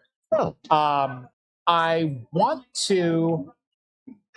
I think I'm ready to take the Intel challenge on the streaming rig. And I have an Intel A750 and an A770.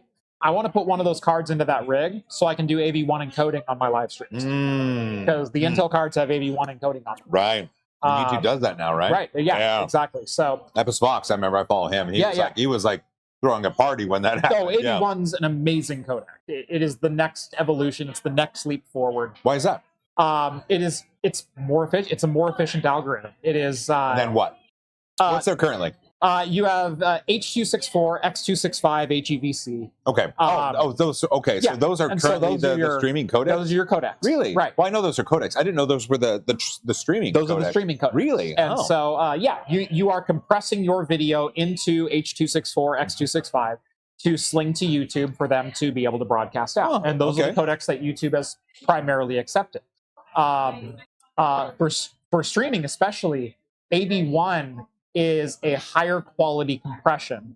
And now that there's essentially ASICs to be able to do that, there's dedicated hardware to be able to do that. It's a very low cost compression to be able to do. Before it was CPU based. Yeah. And so, remember 10 years back when there was no such thing as hardware encoding of an H.264 stream, where your CPU would literally just sweat itself to death trying to, render a DVD that you were trying to compress down. Oh, yeah. Same process. Now you can do it with like 2% GPU utilization because that hardware is dedicated hardware on your chip. Cool. Now we have that with AV1. So we have dedicated hardware on the chip for AV1 encoding and decoding. Wow. That's why it's a big deal. It actually reminds me of a really cool story. Talking about GPU encoding and the efficiency that's there. So I used to work for Adobe. Crosstalk's going to be here in February. So maybe you drive up in February. Maybe we all get together and we do this again. There you go. There you go. Yeah. So when I worked for Adobe, I was on the After Effects team, and I was part of the team that was testing the effects stack within After Effects that could be run on the GPU versus the CPU and see where we got savings. It's really interesting. Do you use After Effects at all? I don't. Do you understand? I do. I do understand what After Effects. So is. you have a timeline. It's not really a timeline, but you have a timeline, and then you have effects that are stacked one on top of the other, and then there are relations between them. And so if you have 10 effects on there and it's CPU based, the CPU goes through and does the first one, does the second one, does the third one, does the fourth one. So when Adobe started introducing the GPU ability of effects and they started coding it that way, then if you had 10 effects and all 10 could be run on the GPU, it ran a frame at a time. So rather than having a frame up here and doing frame is done, it was like frame. Yeah. The problem was if just one in the effects stack couldn't be run on the GPU, then it would be like it would run these on the GPU, it would run on the CPU, and then it would run these on the GPU. And so the idea was to find the effects that people were using in production that Adobe could then prioritize so that more often than not, the entire frame would get rendered out rather than having to piecemeal it. And so, with AV1, it sounds kind of familiar, right? You dedicate there's dedicated hardware to handle this, and now it does that thing. Exactly. Oh, that's cool. Yeah. I run a 3090 as well on my rig at home, and it's just nice. It's just nice. It is. I bought it back in the day, for $1,700 cash in a seafood restaurant parking lot from some guy I met from Craigslist. And it worked out. It legit worked out. I bought mine also back in the day, but during the peak of the crypto boom, because I was migrating over to my Sony cameras and we were starting to record in 10-bit, and I needed all the video memories that I could for Premiere to be able to edit those videos. Yeah. My 12 gig card that I was running at the time was running out of memory. So it's like, do I buy a 16 gig card? No, that's stupid. 24s exist. Give me the 24. Mm-hmm. And so I went, well, the only 24 card out there right now is the 3090. I bought it for $2,750. Oh, dude. off of eBay. But the story doesn't quite end there, because the dude was selling it on eBay because he could get scalper prices for it. And so he wasn't used to the eBay platform and the fact that they take 12% off the top of the transaction price as your transaction fee. And so I bought the card from him. So he has my money and he has the graphics card. And he emails me a couple of days afterwards and says, hey, dude, I didn't realize eBay was going to take such a huge cut. Would you be willing to have me refund you? And then you can pay me through PayPal or Venmo or whatever, and I'll take $100 off because I don't want to take this much of a hit. And I said, well, no, because I'm an eBay affiliate. And a lot of my revenue stream depends on people going to eBay and buying things. If I work outside of their terms of service and they find out, I'm a dead man. Yeah. So I'm sorry that you have to take a 12% hit because you didn't read the fine print before you hit, yeah, I want to sell this thing on eBay. But now you're holding my card hostage because of your problem. And he goes, I'm not holding it hostage. And I went, you have my money and you have my card. You're holding something hostage. And so this went on for like 4 days. And really? Until finally I said, if I don't see a tracking number, I'm going to have to report you to eBay. Like, there's nothing else I can do. Yeah. This is a legally binding contract that you entered when you listed it for sale and the transaction took place. Yep. You now have my money. Give me my card. He shipped the card. Oh, he did? Yeah. He was like, all right, took the hit. Yeah, he shipped the card. He wasn't happy about it. I wasn't happy with the... Well, was he complaining about like $50 or $100 or... I mean, 12% of it, of $2,750, that's, I mean, $280, $300 off that transaction. Right, but then if you wanted to do PayPal, there was still going to be... I'm just wondering what the difference would have been. PayPal is 2.75. Okay. Which he also took because there's also a PayPal transaction fee on top of the eBay transaction fee. Oh, because you paid via PayPal. I did pay via PayPal. Yeah. And so he ended up taking, 14.5% loss, which on a $2,700 product, that's $350. That is significant. Yeah. It's not an insignificant amount. So he goes, hey, can we refund this? And I redo this thing and I'll take $100 off for you. That way I get and I went, sorry, no can do, bro. If you said I accept Venmo, I'd have paid Venmo, but all you took is PayPal, which means the transaction goes through eBay. Yep. And I ain't backing out of this. So ship me my card. But what he was proposing isn't bad. You would pay $100 less, and he would make more money. And he would make more money. The problem is... no, you don't. No. Number one, you lose all buyer protection when you do things like that. Secondly, because I'm an eBay affiliate, because I post affiliate links to eBay, especially when I find like good server deals and things like that, I make money off of that. And eBay pays more than $100 a month to me for sending transactions their way. So. Oh well, then you don't want to mess with that. Right. It's like messing with Amazon affiliate links. Oh my God, It's same level. They will. Oh. I get more money from eBay than I get from Amazon affiliate. That's not surprising. Right. But I mean that's the level of transactions that I bring eBay. I find a good deal on a server on eBay. It'll sell out in 2 days. Oh, really? And I get, sometimes 5 and 10% of each transaction. Wow. So there have been some really good deals on eBay. I guess so. Tell you. Jeez. Those are insane deals. Mm-hmm. And you take advantage of it. I do. That's the best part. It brings out the bargain hunter in me that was already very much on the surface, and it makes me look even harder. which is fun. Do you find it difficult to track affiliate programs?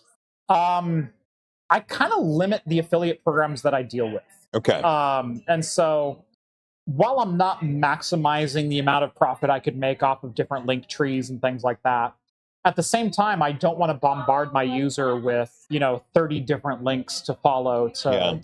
And so I do Amazon because everyone shops on Amazon, even if you hate Amazon.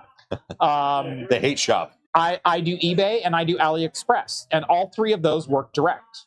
I don't even have Newegg affiliate links, which would seem like it's right up my alley because it does seem like it'd be right. They've changed hands 2 or 3 times with different providers over the years. And has made it near. Oh, don't worry about us. Step on in. They have made it nearly impossible to, number one, make sure they're going to be a reliable source of income for you. Yeah. What happens when they, on a whim, decide to switch providers? What happens to your previous 8 months worth of links that you've given them? Oh yeah. You have to go back and this is still available on Newegg, but I need to go back and change 300 links to products. And changing that in 300 different YouTube videos, so easy. Oh, it's great. There's so many awesome tools provided to us from Google for doing just that. So I limit it to direct link only. Okay. If you have an affiliate program, I will work with you. Okay. Oh, all right. Yeah. I also have a Kickstarter affiliate, although I don't do a lot of Kickstarter reviews. I will occasionally if it's a company that I've worked with reliably in the past. I'm sure you understand the whole Kickstarter, especially with like 3D printers. Oh, it's awful. Well, okay, so what is promised, what is delivered, what is the customer experience? Well, from my side, we now have established companies utilizing Kickstarter as a pre-order service, and I don't have a problem with that, but what I have a problem with is Kickstarter's terms say when they get the money, there is no promise by them to deliver anything. Exactly. Like nothing. Nothing. Yeah. There's no reason. Like the big company could just hold on to the money forever and never deliver anything. Yep. And some have. It sucks because not everyone has, but some have, and that's how they have to do that. Yeah. You're good. Go ahead and step in, man. Yeah. We're in the what? How you guys find podcast? Yeah, we're doing a podcast. Yeah, don't worry about it. Good. We're in a live environment, man. Yeah. See, we're right next to the game wall here. There's lots of really cool games, and people are coming by needing games, and it's like, that's right. Yeah. It's gotten to the point where every Kickstarter that I do, I make sure to field for at least a minute within my video the dangers of Kickstarter. And part of that is to try to dissuade companies from using it as a pre-order system. I typically say, only invest in this Kickstarter the money you can afford to set on fire. Yeah, no, that's exactly right. And I don't care if you've delivered 100 great products before based on Kickstarter. It's still not a great method for doing it. Which means there is a vacuum in this area, and a company could rise up and provide that sort of service. Right. Where there's actually customer support and guarantees and a little protection, consumer protection in this pre-order type space. But Kickstarter as a platform is a massive promotional tool. Yes. Yep. And there's no denying that. Yeah. Which is why these companies do it. They get the exposure they need to get their products pre-sold. Yeah. Like I get it. Yeah. I get it. But it would take lobbying to Kickstarter to change their terms, and there's no reason for them There's no reason for them to provide. Because people still throw money at these Kickstarters. Right. Yeah. Such a downer. I'm sorry. Don't mean to get the downer stuff. Elmo points out NR1200 and Hive Zeus. The Hive Zeus was a great product. The NR12000 was also a great product. So speaking of eBay deals that I've bought, reviewed, said yay or nay, please go buy these, kind of thing, and provided an eBay affiliate link. The Hive Zeus was a 1U server that was a C602 based, so it would be Intel Sandy Bridge, Ivy Bridge, so V2 and V3 Xeon, or V0 and V2 Xeon CPUs. Okay. The server itself was a 1U box, included server rails for mounting it into your rack. Oh, okay. Was a half-depth server. It was only about this long. And so even if you have a real short rack, it would fit. That's cool. It had 4 DIMM slots per socket. It was a dual socket board, so 8 DIMM slots in total. Included power supplies, included motherboard. You buy your own CPU and memory for it. Had 2 drive mounts in it, so you could add a couple of SSDs and have a nice little, high performance compute node. This sounds great. $110. This sounds really great. Sounds really great, right? Yeah. So I bought like 4 of them. Sure, as one would. And clustered them together and showed a bunch of projects with them. I think last I tallied, I'd made about 12 grand in affiliate sales off of those servers. So like $400 investment, 12 grand from eBay affiliate. That's amazing. Because I highlighted a phenomenal deal on a product. It got so good, the company that was selling those got in touch with me and sent me more servers. They're like, thank you. Yeah. Thank you. You just offloaded literally, 8,000 servers from our inventory. Is there anything else you can help us sell? That's amazing. Yeah. But then you get on that list and then they expect you to hawk other things. Right. You're like, well, I have sponsorship packages available. Right. So I actually did reach out to one of the sellers that I had done that deal with, and I had found another server and I went, if I announce the server, it's going to sell like gangbusters. And what it was a 2U server. So, you're double thick. Yeah. 4 node dual processor clusters. So there were 4 dual processor servers inside of this 2U box that took 2 power supplies. So you could have 8 CPUs. Right. I mean, terabytes worth of memory. That's wanted cool. $440. That seems like nothing. Yeah. Yeah, exactly. And so I reached out to them recently and I said, hey, this seems like a product that will fly off the shelves. I know my audience. This will fly. And they got back to me and said, we talked it over with our marketing team, and we don't think we have enough in stock to be able to send you one and still make a margin on it. And so at this point, do I buy the server anyway and do the video? Or do I stand my ground and say, you should have sent it to me, and now you have to sit on this? Like, where do I, as a content creator and someone who does like sharing deals, I almost just pulled the trigger and went like, well, screw you, I'll do it. Well, and you like cool stuff. But if I buy it, they'll never send me anything again because they know I'm going to buy it anyway. Yeah. And share their stuff anyway, and they're still going to make the sales. Yeah. So what'd you do? I didn't buy it. Wow. Where are they now? They're still for sale. You can still buy them. Yeah. Yeah. It's because they didn't sell out. They didn't sell out. Buy it. Yeah. That's right. Yeah. That's right. I didn't even ask. I said, can you please send me the server itself? So $400 off their books. I said, send me the cheapest 8-core CPUs that you have, which are like $12 a piece at this point. And they probably got them for pennies. Oh, probably. And so I said, send me enough CPUs to fill these out, and maybe 128 gigs per server, which is another like $50 per node. Yeah. And so I asked for like $700 worth of retail product, which I know they didn't spend that much. Had they sent that to me, I guarantee they would have sold out in 2 or 3 days. Probably. Of whatever stock they had. Yeah. They didn't send it to me, and so I said, all right, well, let me know if you have anything else. Have you thought about reaching back out to say, like, we noticed you still have things in stock. Uh-huh. Here's my proposal. Yeah. No, I sent them a whole thing. Like, it was going to be like a 2-video series because I wanted to show off the hardware. I also wanted to show off doing a 2U cluster. So clustering them all together, doing a compute node with them, and like having some fun. And they went, no, we don't think that's worth our time. All right. Well, what are you going to do? Yeah, exactly. It makes sense, though. Yeah. So unfortunately, that one worked out to be a business decision. Coffee and cynicism with a $5. I go high five. Yeah, high five. $5. That's a $5. Joel, do you think that your QA background has impacted your approach to content creation on your channel?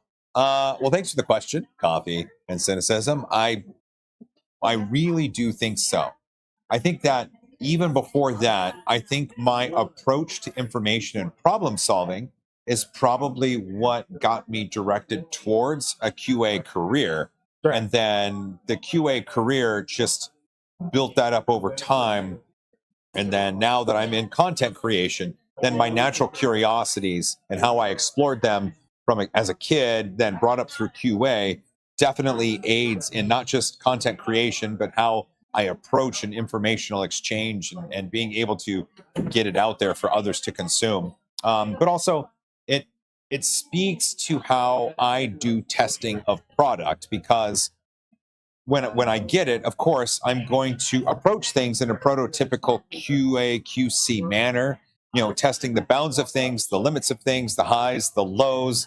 What can it do? But also, as a QA engineer, you realize that you can perform a few tests on things and infer a lot and still be correct. And I think some of that knowledge really applies well to 3D printing, because there's a lot of very similar 3D printers in the market today, and a few different tests on these can give you nearly all the information you need to know on whether or not they are different from the rest or not. There's only so many manufacturers of NEMA stepper motors. Yeah, there is. Yeah.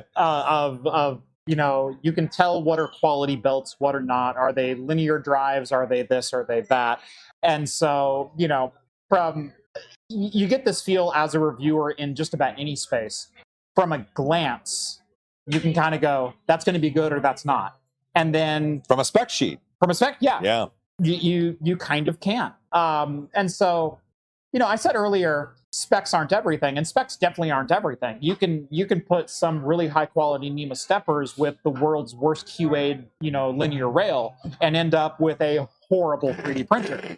Right. Yeah. And so just because it has a certain item or checks a box on your list doesn't mean it's going to be a good product. And that's why we have testers. That's why we do the things that we do, within this space. But it's amazing, though. We're kind of at this point in time for tech in general.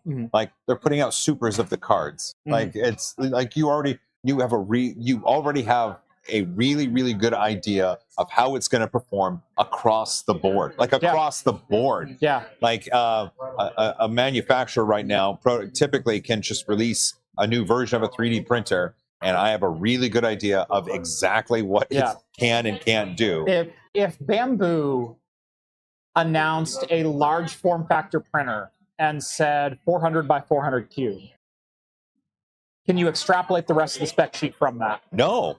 That's what's really curious now, because they have a couple different motion systems now that are successful.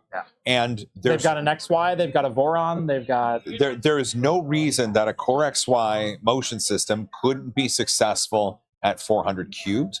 Also, there's no reason a 400 cubed build volume can't be successful in a Cartesian system with a bed slinger. So, we're at a really interesting time. We're at a really interesting time with Bamboo, because they obviously know what they're doing. They have marketing on lock, and this confusion around all the NDAs has only fueled people's interest in this machine. I thought about bringing it here and setting it behind us and just having it printing. But, we talked about it. Didn't do it. But it's tomorrow morning. Tomorrow morning at 6 a.m., the new Bamboo A1 will be for sale. The price is stupid. I can't tell you what it is, but it's stupid. And there's going to be stock in warehouses. And so if at 6 o'clock Pacific tomorrow, you buy the Bamboo Lab A1, you'll get it before Christmas, is my guess. And Micro Center will actually have them for sale in stores tomorrow. If you live near a Micro Center, you can actually go and pick it up that day. So it's gonna be interesting. Because I heard the price from Joel's mouth, I'm subject to Joel's NDA. If I break NDA, I break Joel's NDA, and I'm not going to do that. You better not. The price is stupid. It's stupid. It's just stupid. Stupid. It's stupid. Like, it's stupid. It's just so stupid. It's Boy in Space says, hey, Joel. What's up, Ben? It's Boy in Space. It's Boy in Space. TikTok's It's Boy in Space. Yes. He has 4.5 million followers on TikTok. Yeah. Right? Yeah. He lives close by. He would have come down if he could. Yeah. Love you, Ben. There you go. He was traveling in Brazil, doing some stuff for another company, and him and his wife hadn't made plans for Thanksgiving. And so he got home with enough time for Thanksgiving, but she had made plans to work. She's a nurse. And he loves turkey dinner, and they didn't have a chance to make it. And we had plenty at our house. And I was like, Ben, I'll be right up. So, just drove up, and I threw some turkey dinner at his face, and they had turkey dinner. There you go. Yeah, it was really awesome. Nice. It was really awesome. Anytime you get the chance to make someone's day happy with food, you should. Ben says, can confirm the price is stupid. It's stupid. It's the only adjective that accurately describes the price. It's stupid. It's so stupid. It's so stupid. Like, tomorrow people are gonna. He's showing me the printer. He's telling me the specs. I'm filming this video for him. I'm behind the camera in the video. Yeah, he's cam. Yeah, and, absolutely. Yeah, and he said the price, and I thought he was missing a digit. It's so stupid. I'm not kidding. Like, just remember, tomorrow morning at 6:00 a.m., when the price is revealed, 6:00 Pacific, 9 a.m. Eastern, you're going to look at it and be like, what? That's stupid. Yeah. Oh, good times. Don't react. Planning on trying to get one, hoping for that, and they have them without the AMS. Who is that? Techno Vivant, right? Yeah. Techno Vivant. I cannot confirm that is the number. Obviously, I know that some people have posted that. I can't confirm that's the number. I've seen other numbers, and these other numbers are stupid. So I don't know. Let's see what happens tomorrow morning. It's stupid. It could be right. Like things are in flux in bamboo land for certain things, and so I don't know if that is the price, but I know numbers that I've seen are stupid, and it'll be a really interesting time tomorrow at 6:00 in the morning. Yeah, I can't wait. I'm gonna buy one. I think I have to. I think you have to at this point. You have to at this point. Yeah. Like 256 millimeters cubed build volume, 300C on the hot end. 80C on the bed. I was telling him I have a. I printed ASA filament by just clicking the print button. Right. And it reproduced a print in place model that worked. It was beautiful. It's a print in place clock spring model in ASA in a non-enclosed, and it's gorgeous. It's gorgeous. It's absolutely gorgeous. It's insane. Yeah. Yeah, so I think I have to. I was telling him my current workhorse 3D printer is a Prusa Mark 3S Plus, which is still a fantastic machine. And I've modded mine to the hills and back. I've got a Dragonfly 60-watt hot end. I've got a full enclosure for it. I've done a couple other nice, tasteful mods to it. You can print ASA too. I can print ASA as well. I think I'm going to buy an A1. No reason not to. No reason not to. No reason not to. Especially with the, you make these whiskey dice, you laser them. Yep. You've got your mugs and stuff like that. Anytime you want to give a special gift, you can use the A1 with the AMS light to make a multicolor thing that you could give it to someone. Gift boxes. Gift boxes. You have this. It could augment your offering. Yeah. I know it takes a while to print, but it could. But if you want to personally give it to someone, machine time is a consumable. Depends on how many machines you have. That's very true. I mean, you just throw enough machines at it, it doesn't matter. Yeah, so it's stupid.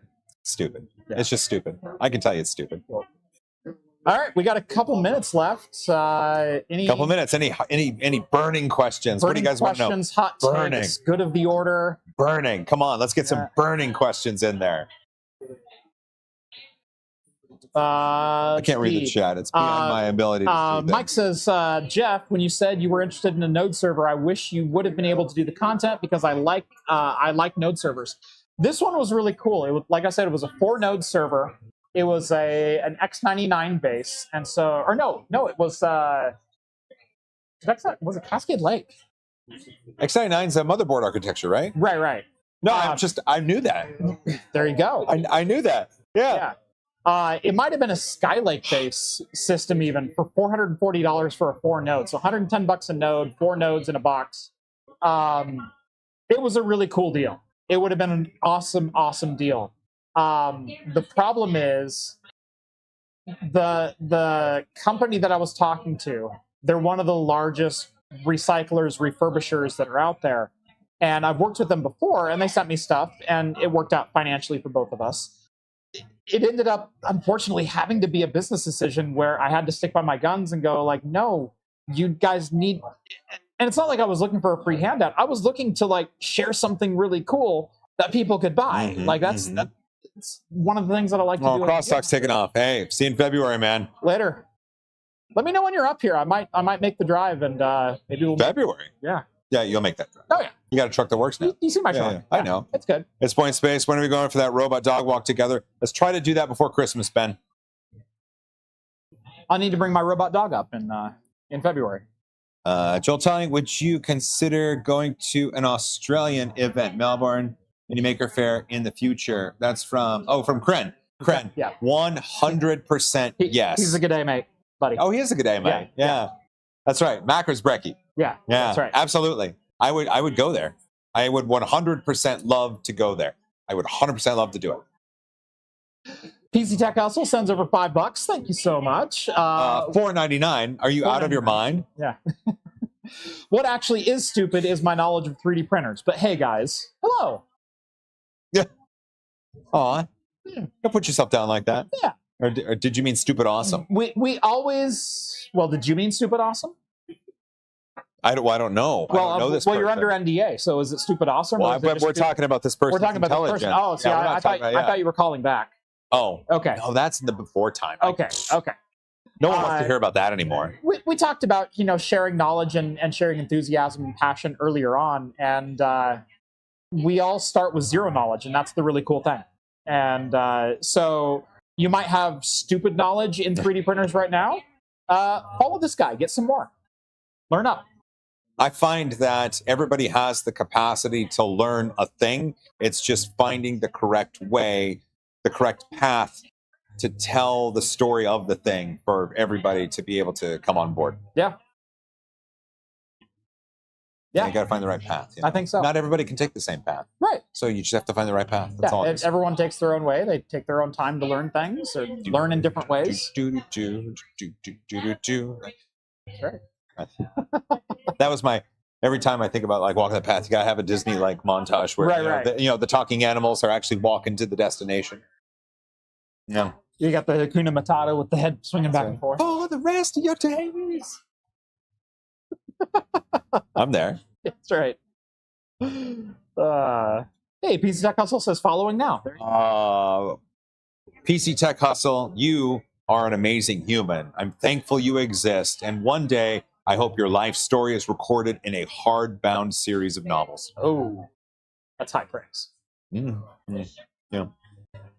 Let's say, can 3D printers print me hair for my head? I've seen that lion in your studio. Yeah, absolutely it can. It'll be plasticky and you can't comb it. Yeah. But you would style it with a hairdryer. Right. Yeah. So I'm going to say yes. Myth confirmed.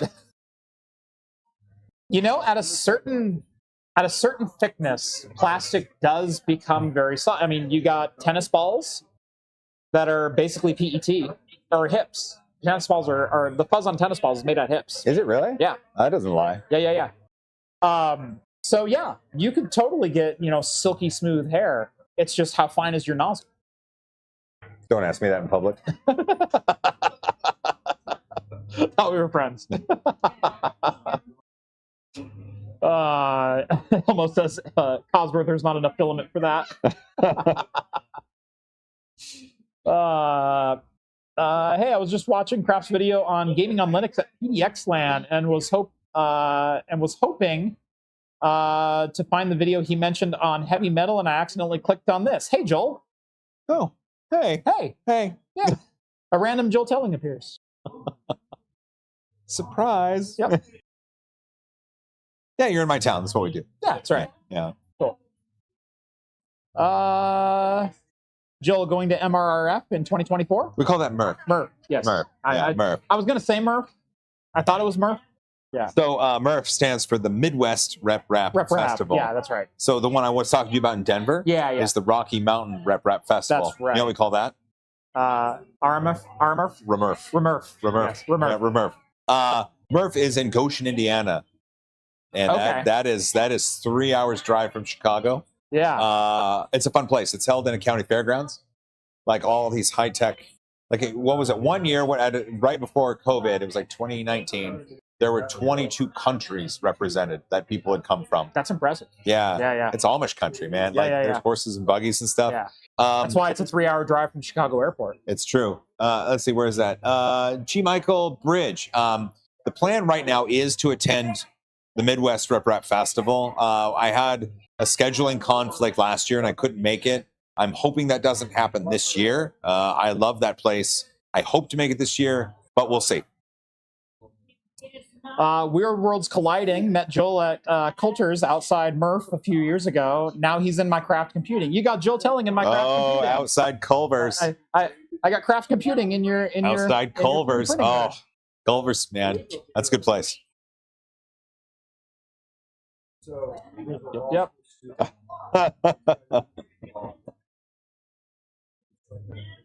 Slug Prince. I was at Murph in 2019. Cool stuff. Yeah, man. 2019 was good. 2019 was good. It was crowded. It was fun. Remember when we didn't have to worry about all this other stuff? 2019 was a good year. We didn't know how good we had it in 2019. Was a great year. That was the year I got my studio. Yeah. It was the year I bought the house I'm living in now. Look at that. Yeah. 2019 was a great year. Great year. It's a great year. Hey, maybe 2024 is going to be a similarly great year. It will have been 5 years. Yeah. Yeah. Maybe. I mean, I don't know. Remember it like it was yesterday. Yeah, Slug Prince, the 3D printed RC racers. That's right. The Open RCF1 cars. Oh, nice. The racers there. I actually printed a big one, 6 feet long, and I brought it there. Nice. I shipped it in a bunch of Foot Lockers. And it showed up, and yeah, it worked out. The nut guy says something I can't repeat for $2. So I read the comments before. Whoa. Yeah. Unraid is better than TrueNaz? Yeah. Jeez, man, what are you trying to do to him? Wow. Like, Wow. I mean. It really is versus Ford, isn't it? Yeah, versus. Yeah. Then someone says, hey, net guy, where is your 10G Unraid? Yeah, I've got an Unraid box. Like 96 terabyte. Like 24 drives. All mismatched. Like it's... And I just got done building him a big boy server. Yeah. Yep. Yeah. It gets really warm in the summer, my Unraid box. Like I get the warnings saying this disk is warm. Consider cooling it down. Yep. Okay. I'll try. All right. Well, it is almost 10 past the hour. I think that's a great place to call it. Hey, we had a good time, man. We had a good time. This we had was a great lot time. of fun. Yeah, this was a lot of fun. This was a good decision. Yeah, like I said, December shows, there's never a lot of news to talk about, let alone 2 hours worth of news to talk about. So going out to a tap house and having a beer with a couple of friends, that's always a great way to spend a Wednesday. We should do this again sometime. Absolutely. Yeah, that'd be a lot of fun. Well, we'll do that. Maybe I'll come to you next time. We'll get you down to me. Yeah. Yeah, that way your STI can break on the way. Cool. Bite your tongue, man. Jeez. Why would you say that? It's an 06 STI that's been rallied. I know. You can't do that. I got a Nismo 350 at home 04, so I know the feeling. I did not. Oh, should I tell you? Oh, should I be like, I can't wait for the next time that breaks? Hope you throw a rod on the. Yeah. Jeez. Yeah. We'll get you down there. We'll have a good time. That'll be fun. It'll work. Yeah. Anyway, thank you so much for watching episode 313 of Talking Heads. Join us every Wednesday night at 6 p.m. Pacific time for the latest in beer and tech news. Subscribe to the channel if you haven't done so already. Drop this video a like. Do all the YouTube algorithm liking things. Jill Telling, 3D Printing Nerd. Tell us about your channel. I'll give you 30 seconds. Go. Oh, sweet. So my name's Joel. I am the host of 3D Printing Nerd, a show that inspires and educates, all while trying to have a really good time. We cover 3D printing and the additive manufacturing world, from the really inexpensive consumer machines that you can get at Micro Center all the way up to the multi-million-dollar machines that are 3D printing in exotic steel and titanium. We follow the industry from schools and STEAM programs to maker spaces to festivals and fairs, all the way up to the big boy industrial shows and every place in between. You can find me and my crew and what we do over at youtube.com/3D Printing Nerd. See you there. Excellent. As always, that's going to do it for us, and we'll see you next week. And Joel, high five. High five. Nailed it. Later, everyone. There we go. Let's say you end and then you end. That's right. I end.